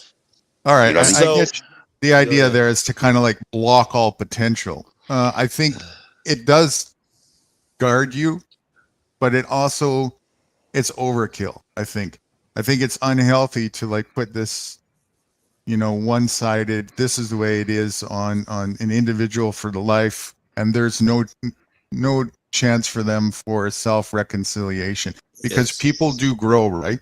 People do learn, people do grow, people do wisen up, sometimes not. And that's why I said, sometimes it don't. right, that's why I said earlier, case by case basis. Well, fool on me once, but screw me twice. Yes, it's your who fault. did this? I just don't. Yeah, right. And I'm not going to do that again. All right, hold on. I believed in my brother. My brother was raised the same way I was, and he was a stone ass thief. Oh my God, my brother was a thief, so everyone must be like my brother. You're not a child. You know that logic doesn't hold. And who are you in the room with? I'm sorry, I'm about to be me though, but stop it. No one's buying that. Stop, because I was raised that way. No one hears those fucking excuses, not as a grown man. But it saved my ass quite a few times in life, and that's the way I am. That's just the way I am. That's just now how many? Mike, go ahead. How many times until recently did you not use that logic with government for? That's just how I am. Right? As far as entrusting the government, for how long, regardless I didn't of how know many anything. times. I did not know about government. I believed in it. You changed. Now ask me. Yeah, now ask me. You changed. They lied to me. Yeah, I found out. Yeah, I found out now. I found out how much of thieves they are. They're liars, and I want nothing to do with them. I'm done with them. You didn't realize they lied to you even just once until just recently? Yeah, until me and you started. Remember, I told you something was wrong, and I couldn't figure it out what was going on. I told you that. Not once. You didn't see any lie on any level the whole entire time. Not one little lie until recently. Oh, I see what you're talking about. Okay, yeah, I seen them bullshit me. Yeah, I'm like, why the hell are they telling us one thing and do another? Why did they lie to us? I couldn't. And when you saw that, because you obviously saw it even more when you went into the military, as you profess, which of course anybody with their eyes a little bit open is going to see that. Then my question is, why not the same logic right there of cutting off any level of trust right after that? Well, because when I went out of the government, I figured I was done with government. I was in the civilian world. Civilian world and government are two different things, two different entities by far. But then I started seeing it. You gave me the government a pass and then an exception on that? Because I was in a civilian world. But as the years progressed, I started seeing the same thing in government starting to happen in the civilian world. And my suspicions really started picking up. This is what happens. What the hell is going on? This is what happens when you don't stay loyal to principle in life. Yeah, unreal. I mean, I'd seen it, but I couldn't figure it out until I started talking to you. And you see something more than I did. You know what I mean? I'm not going to be perfect by no means. I mean, I do have my own set of standards, but somebody they're not bad. Somebody could reverse logic and reverse psychology that on me and say, well, are you closed off saying that the government should never have another chance again? Right? No, I'm done with them. I would say I don't need a government, so it doesn't matter either way. I'm assuming you guys have a government. I'm assuming when someone steps out of line, you guys already have motherfuckers to deal with that shit, who your go-to guys are. Which means you've formed a government. I do self-governing. I'm assuming if the shit gets big, you call for friends and they don't mind helping you. Yep. And if the lady so and so can't protect herself, or so and so happens, you got to evict someone. You got your go-to guys. If the lady can't protect herself, then she needs to do something to ally with people or whatever she needs to do. You know, she does. She needs to form groups. Somebody needs to count the money. Somebody needs to take care of this. You now have a fucking clerk. You now have a so and so. You're forming government before you ever even know it. Right. It's under a different name. Right. And so what I'm touting is that delegating that away to somebody to take all that responsibility for you and inform you, perform that for you and do all this kind of stuff. That's where people are getting their asses handed to them. Yes, that would be the flaw in our government. I would call both governments, and I would say ours, after talking to Guru Rights, Ours has no idea what government is. What public is. That's what I'm saying. Government. The only reason they're there is for public shit, to take care of the public's business. I'm imagining in your small community, if you go in there and say, Betty, I need to see what happened to the cucumbers, and she be like, no, come back Tuesday and all that shit. No, nigga. A lot of people will even say that, you know, the idea that to do that is not within some people's means. Some people just can't do that, whatever. And that would be absolutely correct. So this idea that we're going to delegate the responsibility of government is somehow supposed to be a solution or mitigate that is the worst cognitive dissonance fallacy you can ever imagine. Not only does that not solve that, but it actually makes it 1,000 times worse. If you want a security force, you got to make that for yourself. If you can't be yourself, then you've got to hire somebody or work with other people, team up with other people, and you better be very meticulous in who you select. That's going to be quality over quantity. You definitely don't want to advocate that for people who are faux when they're guising wolves in sheep clothing. They guise themselves as friends, right? When does it get to that point where the people you hired, in this instance, you were talking about security. What if that security guard, you don't want him anymore? And as your security, you can't fire him. And where does our government get to the point where, how does it get to the point where I don't get to say any fucking more? You know, we're going to ask the rest of the security guards if he gets fired or not. What the fuck is that? The moment you allow it is when it gets there. He's not your security anymore. He's your oppressor. Yes. How does that, you know, they got a saying, the chains of habit are too weak to be felt until they are too strong to be broken. How does it slip from you work for me to now you run me? It slips into that without a simple decision in somebody's mind. Yes. So it must be tested if what we're saying is true. The only way you can account for that before it happens is little tests, the shit that we do with the government. All right. They go out there and film and be rude and see if they remember. Great point.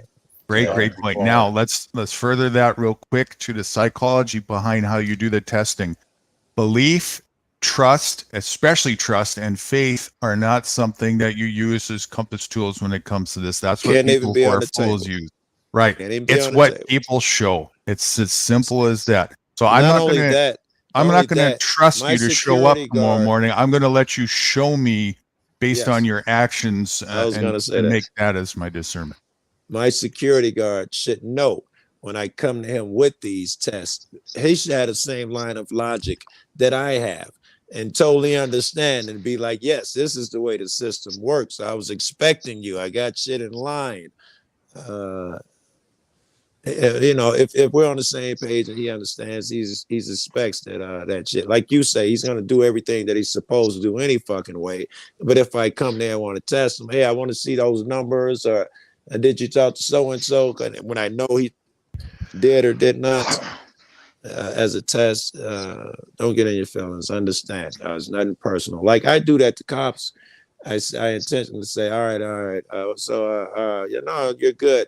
You're good. You can leave or whatever. I'm like, no, I'm gonna watch you guys. Keep an eye on you. That's a test because they don't think you can keep an eye on them. Same shit. I'd have to arrange some type of test for security or whoever. Aunt Mabel, I'd have to test her. No offense, Auntie, but you count the money every day. Absolutely. Oh, somebody's here. Somebody just popped up. Somebody's knocking at the door. If you give me 30 seconds, I'm in the kitchen, or you can grab. I'll get it. All right, hold on. Somebody's ringing the bell. I gotta go. Guy, you're in the kitchen. I gotta go to the kitchen. The kitchen is cold for we're pulling our pants up. That's cold. Yeah. You know when you're here long enough. Well, I'll tell you one thing, Joe Cool. Since I talked to Guru, I don't have any associate with anybody anymore. I just, I talked to them. They don't listen. You're gonna have me beating up on my friend. Good to see you, and thank you for popping up. I really, I got it right. It's Jack. Oh shit! I was almost there. Okay. Hold on, start working out. You might beat me to the punch. Yeah, Right I'm to trying. the kitchen. Hold on a second. Thank you both for the efforts. Welcome back, Jack. Yeah, Yes, no yes, charge. Sure. Thank goodness. I'm still broke. You According feeling to the better? world. Huh? Yes. You feeling better? I think it was a lack of food. I got some Right. sugar in me. I feel better. Very good. Good stuff. Yeah. I dumped.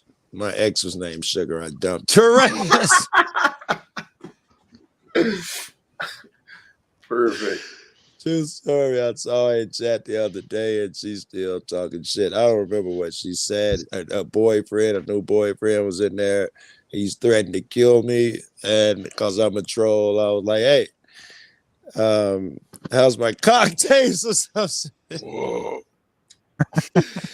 Your girlfriend loves black cock. They both laugh. I was being a joke. Damn. But anyway, we were talking about something really good. Right. Before About, it came up, yeah, go ahead. you were on something. Yeah, the community, and you know, how far do you trust the motherfucker? How do you let feelings? Oh, I trust Aunt Mabel totally. That can't be a thing in order for this to work. In fact, Jack, all we're talking about is transparency. What you preach all day, every day, so there are no secrets. That's all Jack talks about. And the last point I was making there, as counterintuitive as it sounds, and it really does, but it's an indoctrinative thing that people are trained to go by. Trust, especially, is not a healthy foundation to use for discernment. Let somebody's act. I don't need to trust somebody. Their actions show me everything that I need to see. So if I give somebody a chance, they show me what their actions are, and that's it. That helps me discern if I'm going to move forward with them or not. Not only that, I judge them before that ever occurs. If a motherfucker come up to me telling me what they can do and all of that shit, I immediately start taking points off. Because motherfuckers who can do, they do. They don't talk. It's a real thing. I'm gonna say his name, no disrespect. If you see this tape, Wolverine.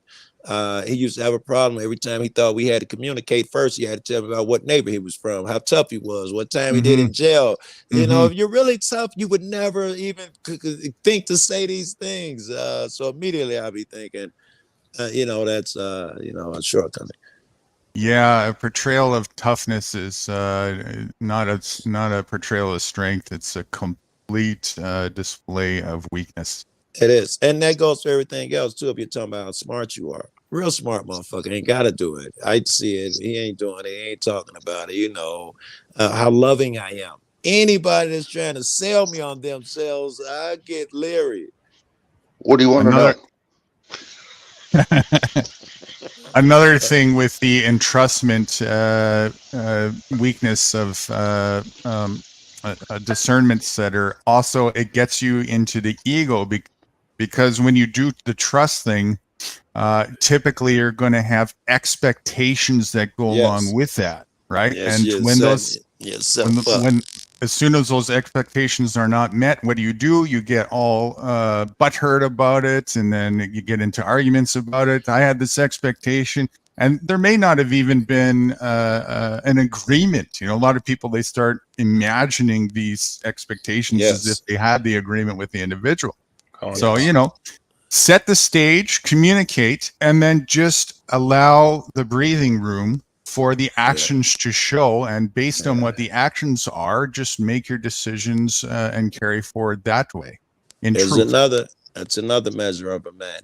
If I could speak to them directly, which is basically what you're saying, if I could speak to them directly, and they answer directly and they speak back directly, then to me they are more of a man.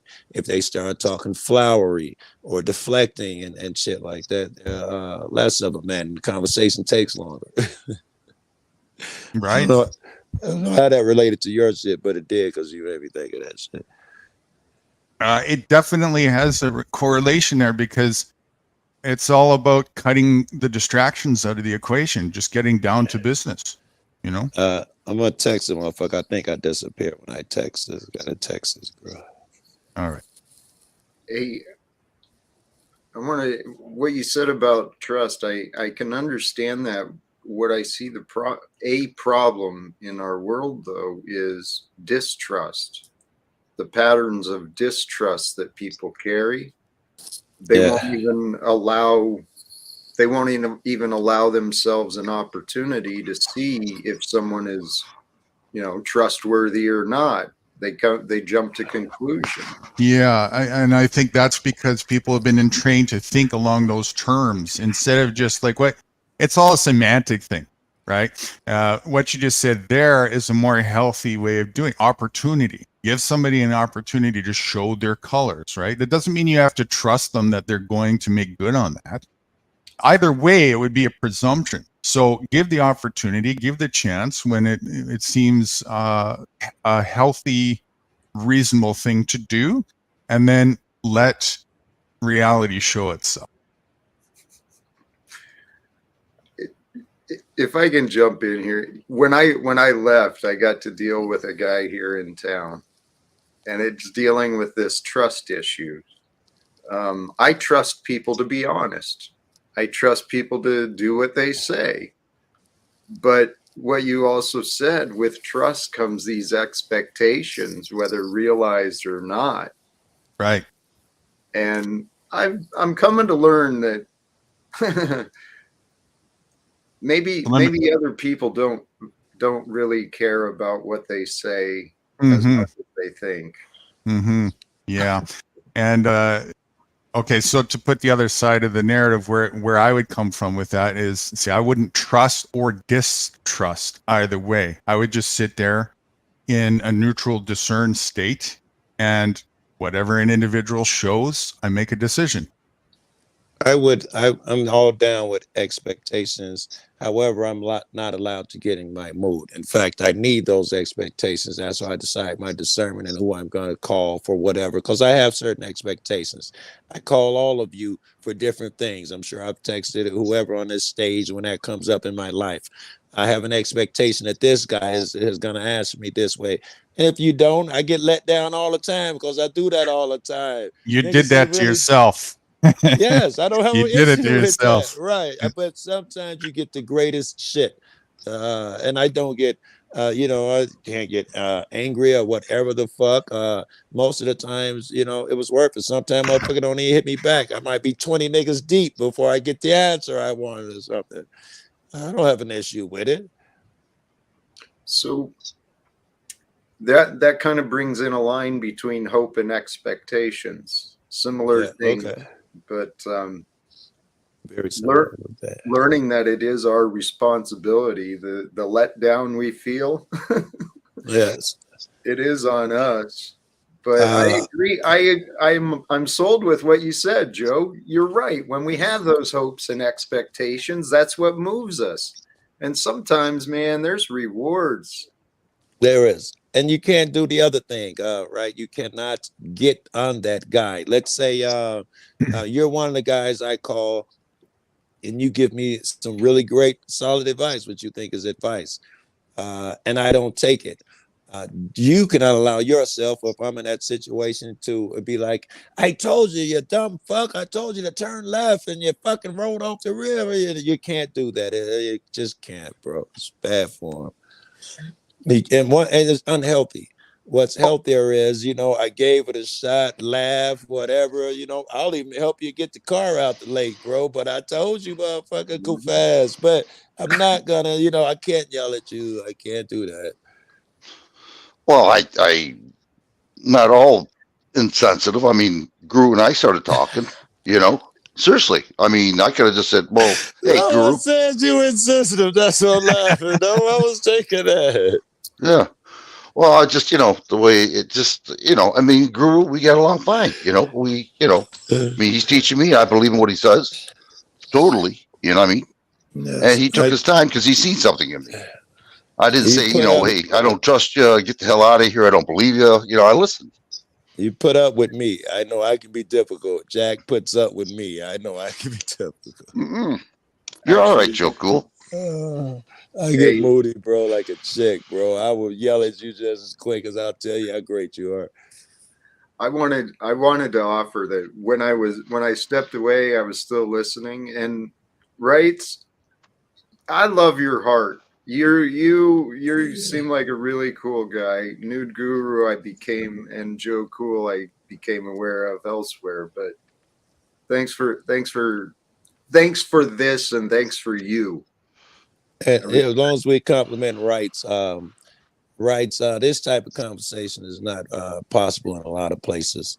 You make it easy, so I appreciate I'm not here to hurt anybody. You know that I'm here to learn, and you guys have a good time and speak your freedoms up, and you're not. Yeah, I'm about to say you're not sensitive. We might talk about Nazis, abortion, COVID. You know what I'm saying?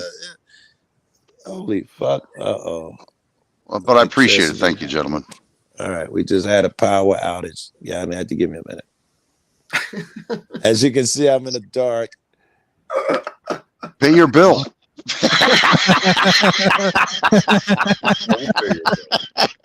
Yeah, Uncle Sam needs that money,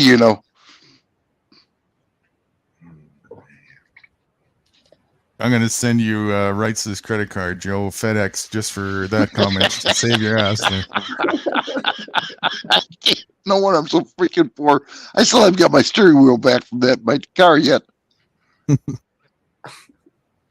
It definitely is a beautiful little healthy corner of this platform that has been that way from the get-go, and I'm very grateful for it as well. And that's definitely a primary reason that I came to begin with, and am still here after, I think it's about 2 years ago, well, more than 2 years as we speak. It is few and far between. People that do know me know that I am working on a project that I'm taking my time with, and of course, still to this day, I'm taking my time with it. There's no deadline, so to speak. And while I'm working on it, I tend to look for anywhere that I can find that's having a sensible conversation of some sort, that's educational and productive, that I could listen to while I'm doing my work, and possibly even engage in with the individuals in the foresight of what I'm working on in the future. So that's kind of how I got started and met most of you folks. As well, I'm also looking for activists and proactive, solution-based minded individuals, because that's exactly what I'm all about. And there's not enough of that. There's certainly a hell of a lot of people proactively showcasing the problems in the world, and pointing the finger. But there's hardly anybody that I see pointing to some real proactive solutions that we can all partake in. It's there, but it's so sporadic, and I think we need to make more of an effort to consolidate that, so people don't have to spend 10 years just to find one little nugget that might help them out. I'd love to know what you're talking about, but first, thanks for the credit card. Everything worked out well.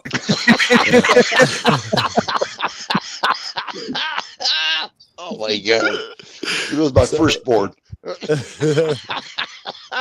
No, I want to say something really seriously, guys. This is what I've always wanted on my YouTube. People like you to come up here and talk, so I can learn and other people can learn what's really going on in this world. And I appreciate each and every one of you for showing up here, honestly. If you're really going to learn, you got to get me the co-host. Guru is going to have to step back. I'm going to give you the real dope. If you really, you can do better. You can do better, right? Hey, you don't take money, do you? I don't have to pay you, do I? If we're going to do capitalism, we might as well do it the right way. So anybody who wants Wrights' credit card, you know how to get a hold of me. My email address is out there for everybody. That's right. He ain't bullshit, right? So God, I'm being raped without being kissed. Shit. Yeah, do it right. Damn. Oh, fuck. No, but I appreciate you guys. Thank you, each and every one of you. And like I said, anytime you want to, put your link up so people know who you are. I don't care. Enjoy yourselves. You know what I mean? them lights go back out, Jack, we'll be using your credit card next. I'm just saying. So, we're going to need your credit card. This is a community, man. This is what we've been talking about the entire time. This is what it looks like. Chip in. And we all help each other. Right. There's no such thing as mine and yours. Everybody shares Raids' credit card.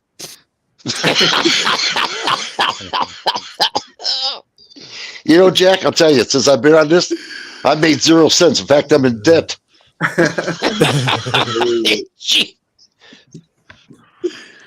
If we have to do ownership, we all own your credit card. The odds of making money at YouTube, let's say more money than you can make at Taco Bell, are very slim, bro. The problem is I worked at Taco Bell, but I ate all the profits and they fired me.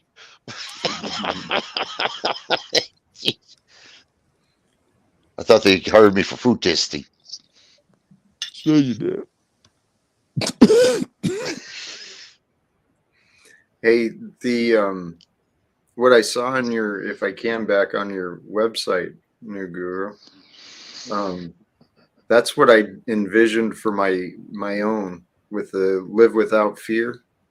I wanted it to be a place where people could go and learn some truth, collaborate with other people and build that. So it would be a place people could learn about mental health, physical health, spiritual health, understand more about their rights and freedoms, and I had a lot of ideas, but I haven't gotten very far. Not yet. A lot of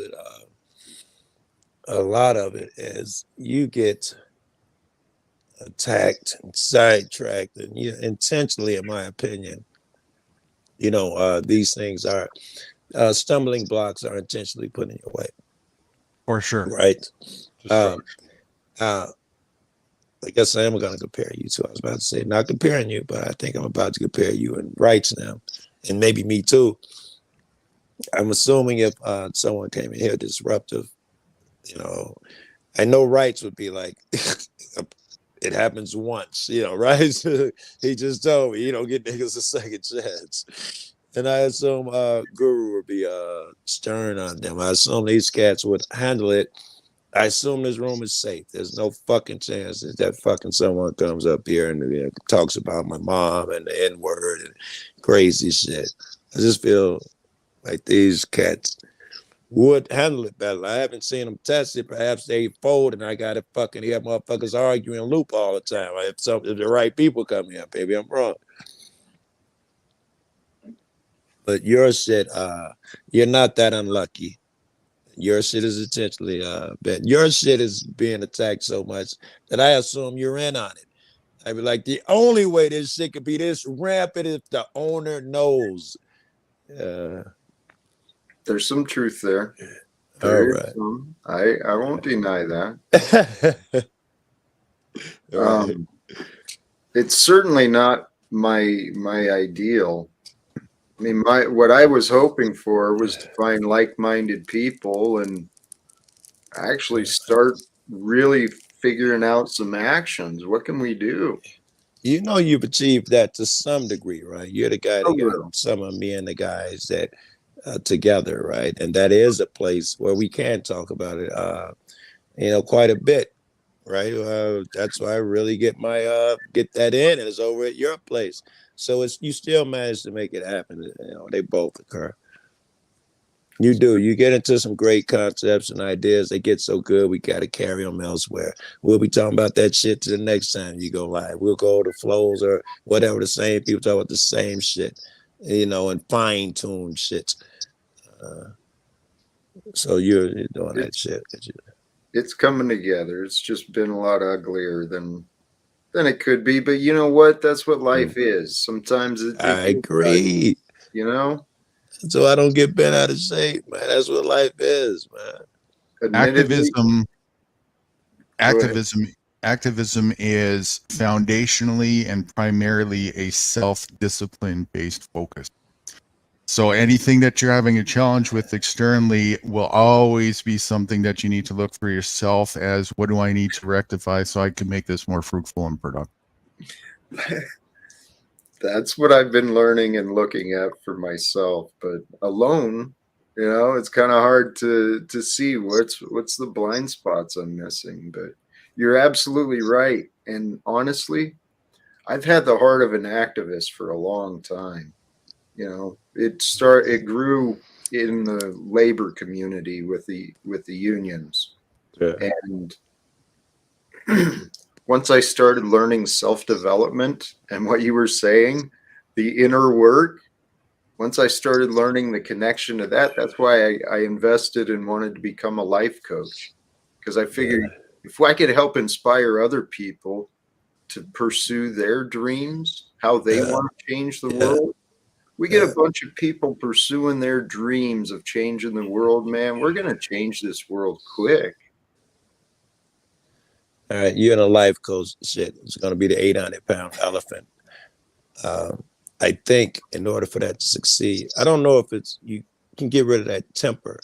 I think it's a stumbling block. I don't know if that's true or not. It is. But okay, it is. Because I'm thinking, if I got a life coach, or if I take Guru in the sense that Wrights does, this is perfect. Guru's kind of plays a life coach.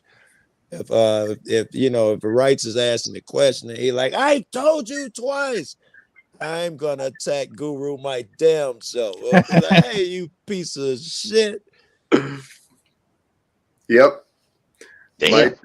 My temper has been my downfall. And I think that's a lot of people, though. I was gonna say certainly mine, right? That's my biggest shit is curbing that shit. Well, I learned by my. Go ahead, Rich. No, you first. I was gonna say I learned by my temper. Every time I use my temper, I get in trouble. So I just quit it. Yes, see, same. You know what I don't worry about, and I think is, I'm lucky right now. Lust. I don't, my girl probably harassed her too much, but I don't, I don't have to worry about cheating and think about that, and I don't, be plotting to step out on her and shit like that. I don't, and I know every other guy I know has side chicks and all that crazy shit, bro. One of my best friends, bro. He had the greatest woman in the world, man, and that motherfucker could not help it, man.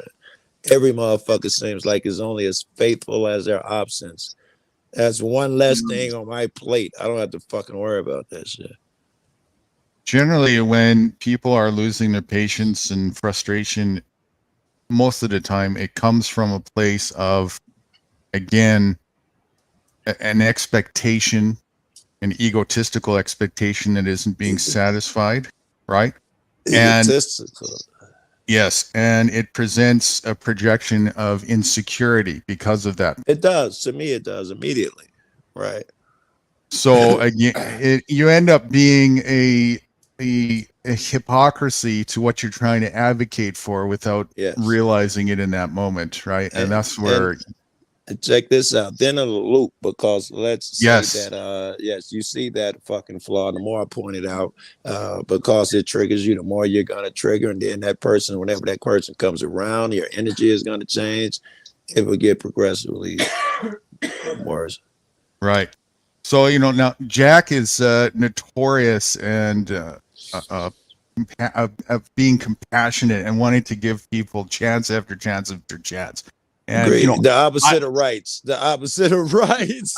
Right. And I love that side, right? Where it's Jack just sees the good in people and wants that, but there's both sides have a bit of an imbalance there, right? And unfortunately, what happens is Jack, it's like the Charlie Brown and Lucy show a little bit, where Jack is giving the chance and Lucy pulls the football and oh shit, here we go again. There's the loop, right? We watched it yesterday on Thanksgiving. Somebody had Charlie Brown in the background on TV.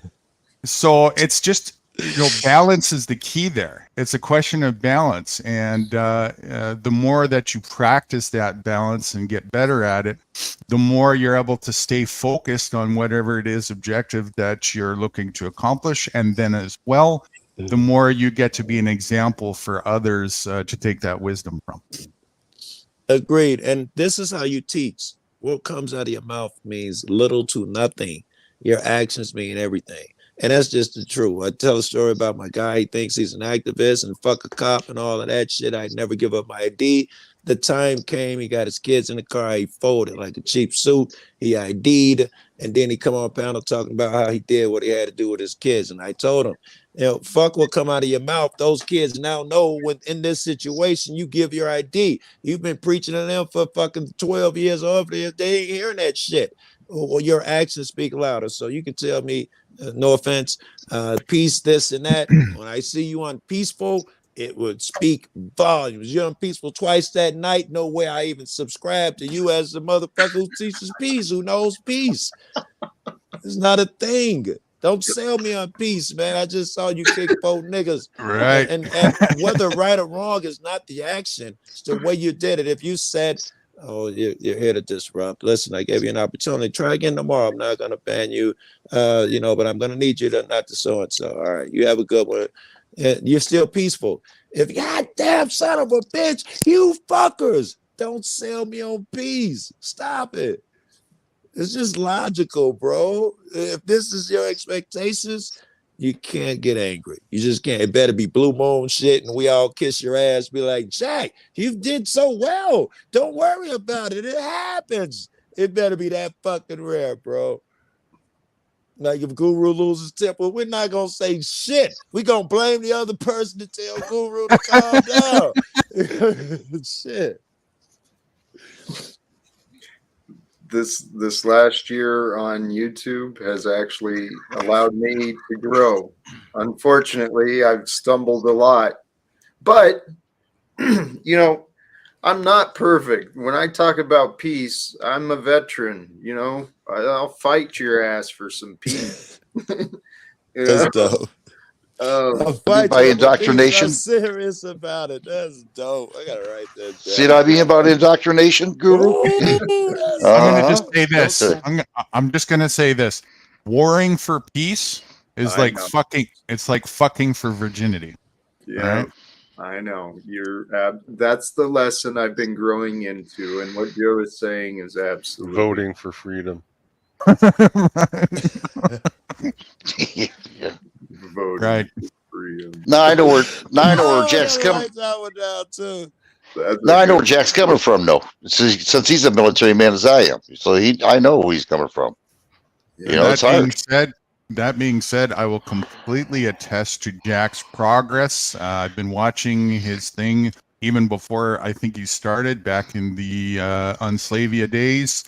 And compared to those days, especially, the progress is pretty profound. And also, he's not in denial to himself being a work in progress and wants to do better as well. What else can you do with that other than just commend that effort and initiative and encourage to keep moving forward that way? Thank you. Thank you for that. That's been the goal. But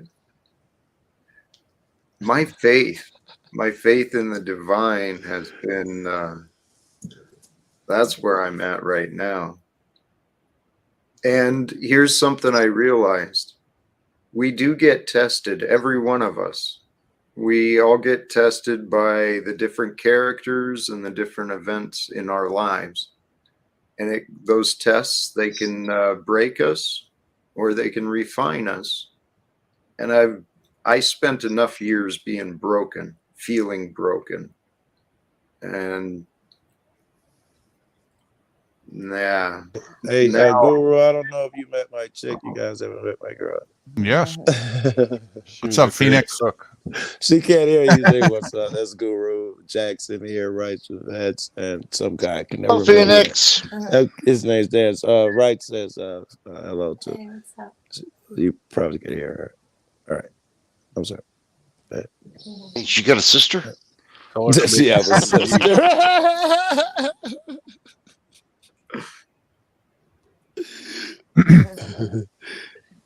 Just go ask Barbara, Wrights. Oh, what kind of sister she's got? Wow. You're on the same Rolodex. Wow. Ugly. Jack, you were saying something before Joe politely filibustered you there.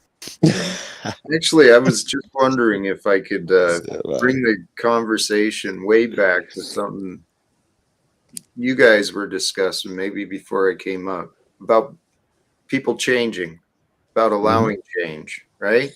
Yeah. Do you believe the systems can be changed? Do you believe that this can happen? That's a really good question. I'm going to hold off. Absolutely not. Who wants to go first? Okay, Dan. Dan goes first. That's a great round table question. Dan, absolutely not. I'll go last. No. Oh, okay, good. Joe always likes to put me last in these round tables, so I might as well just volunteer my position. Rights, can a system be? We know rights. He answered it. He said no chance. He went back with it. I think rights. If you're there, don't worry about it. Right here. Okay. Can a system be changed? The whole system? The whole Or just system. one person? This is Jack's question. What do you ask, Jack?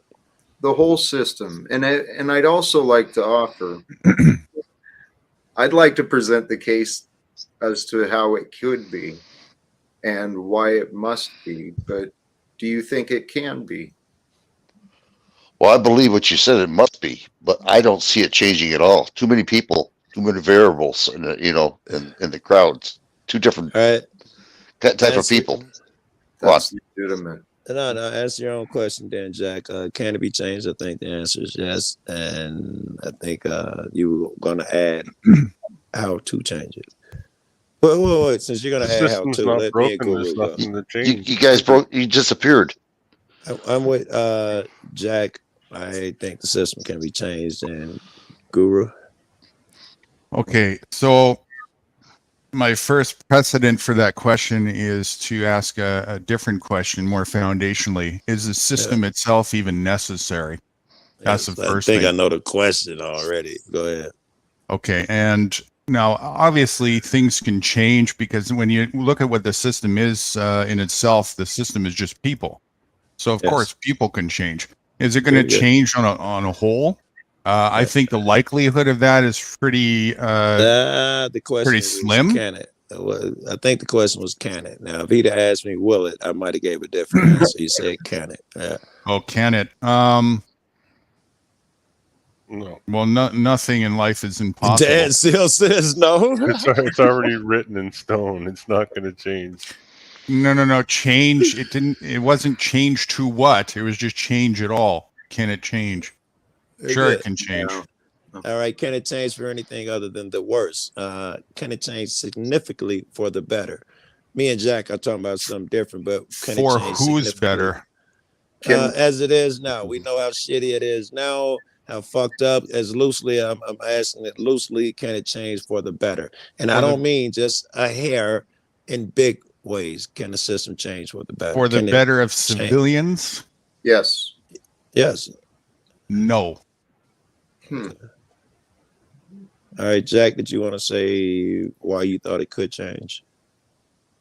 I believe it does change, and it can change, and it must change. And if you just jump 5 different questions after we just pinned Guru down, you give me 5 things other than how you're gonna change it. I'm sorry.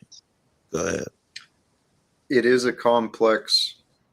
It is complex because there's a lot of variables, and it would require a lot of cooperation from a lot of people. But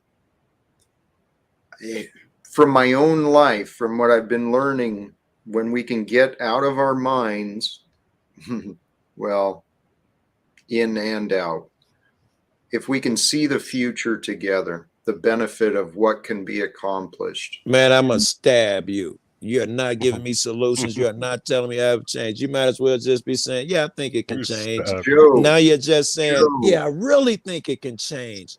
If people just come together, it can change. Yeah, that is nothing. No. Yes. Okay, let's talk. If we can, we'll break down what is the system.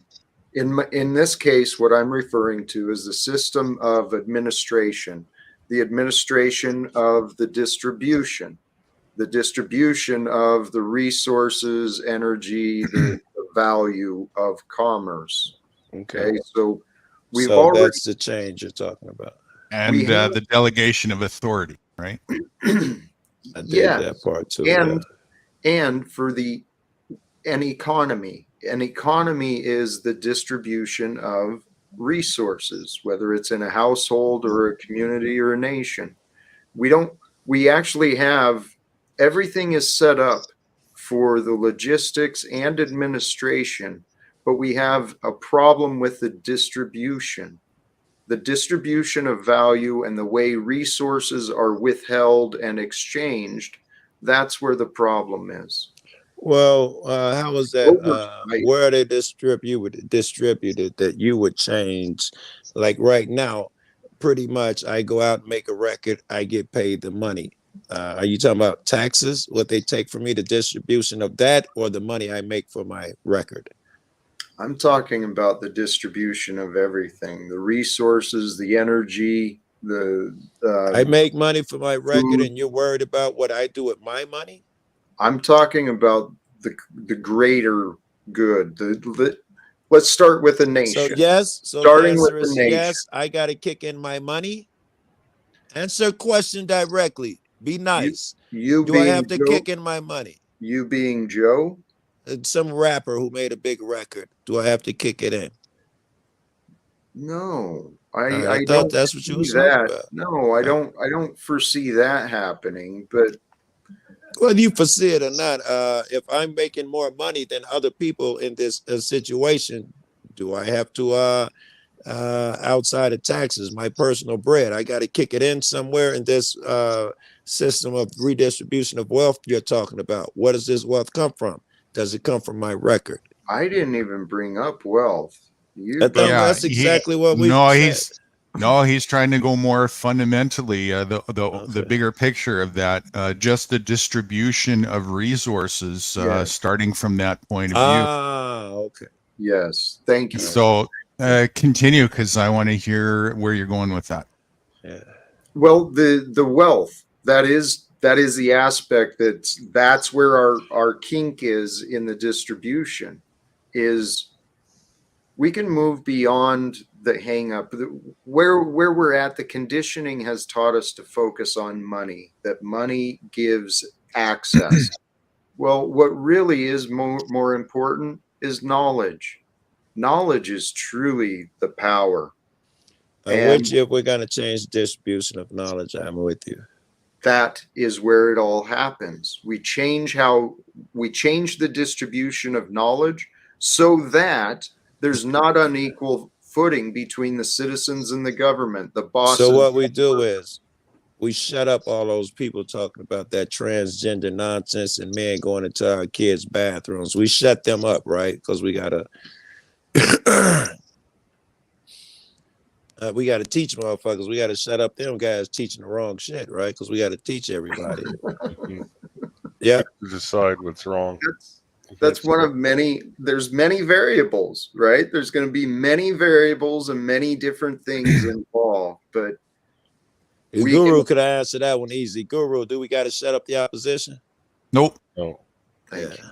Yeah, I don't believe in shutting people up, but I do believe in accountability for what people do and say. And right now, there's very little accountability for what people say. Now, why is that? Turn this over here. Because who is responsible for the accountability factor of what someone says? Well, in the end, it's the individual, obviously. Right.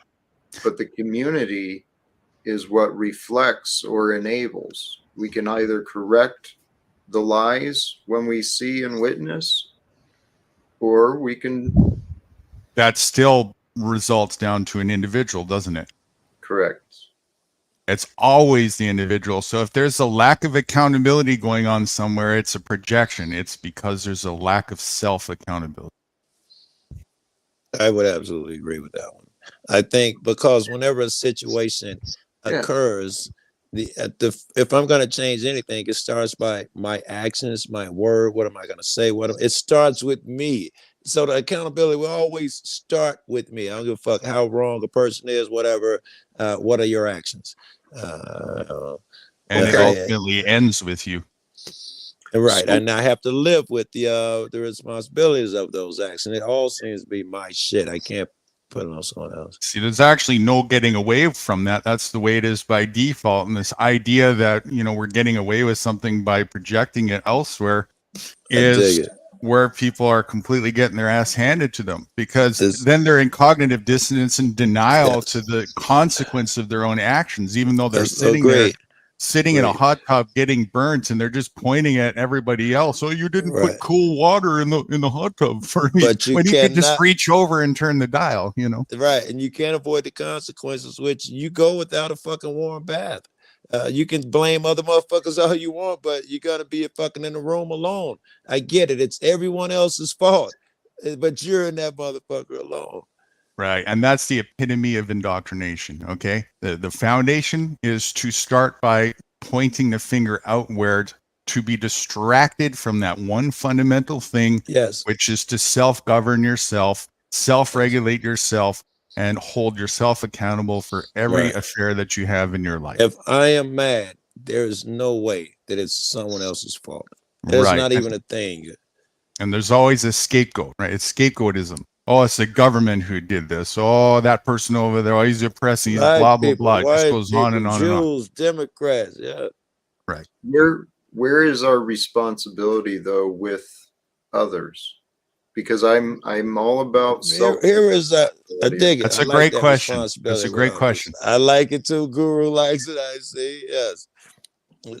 Part of our responsibility with others. I'll go last. Okay, again. I was gonna say you go first if you want. Why are you being so nice, Joe? I don't trust him all of a sudden. No, it's okay. I'll yield. I'll go last. All right. I don't want to influence others' responses either. Our responsibility to change others or whatever it is. Our responsibility. Go ahead, answer it. Say it again, Dan. Yeah. Where is our responsibility for others when we see them either doing damage to themselves, not being accountable to themselves, or even responsible for themselves? And what if they're damaging themselves or others? I think I got a responsibility to everyone. So I'm already 1 foot in with everybody I run into. I have a responsibility. Excuse me for a minute. I'm going to take off for a minute. I'll be right back. I got something I'm going to do. I'll be right back. Oh, yeah. You're running away. We were going to ask you next. It was your turn. Yeah. We see how this works. Well, you'll see why I'm taking off. Just give me time. I'll be back. Do your thing, right? Okay. Yeah. Remember the answer, though. Remember the answer. And I won't answer it. Okay. I'll catch you short. Thanks. We're back.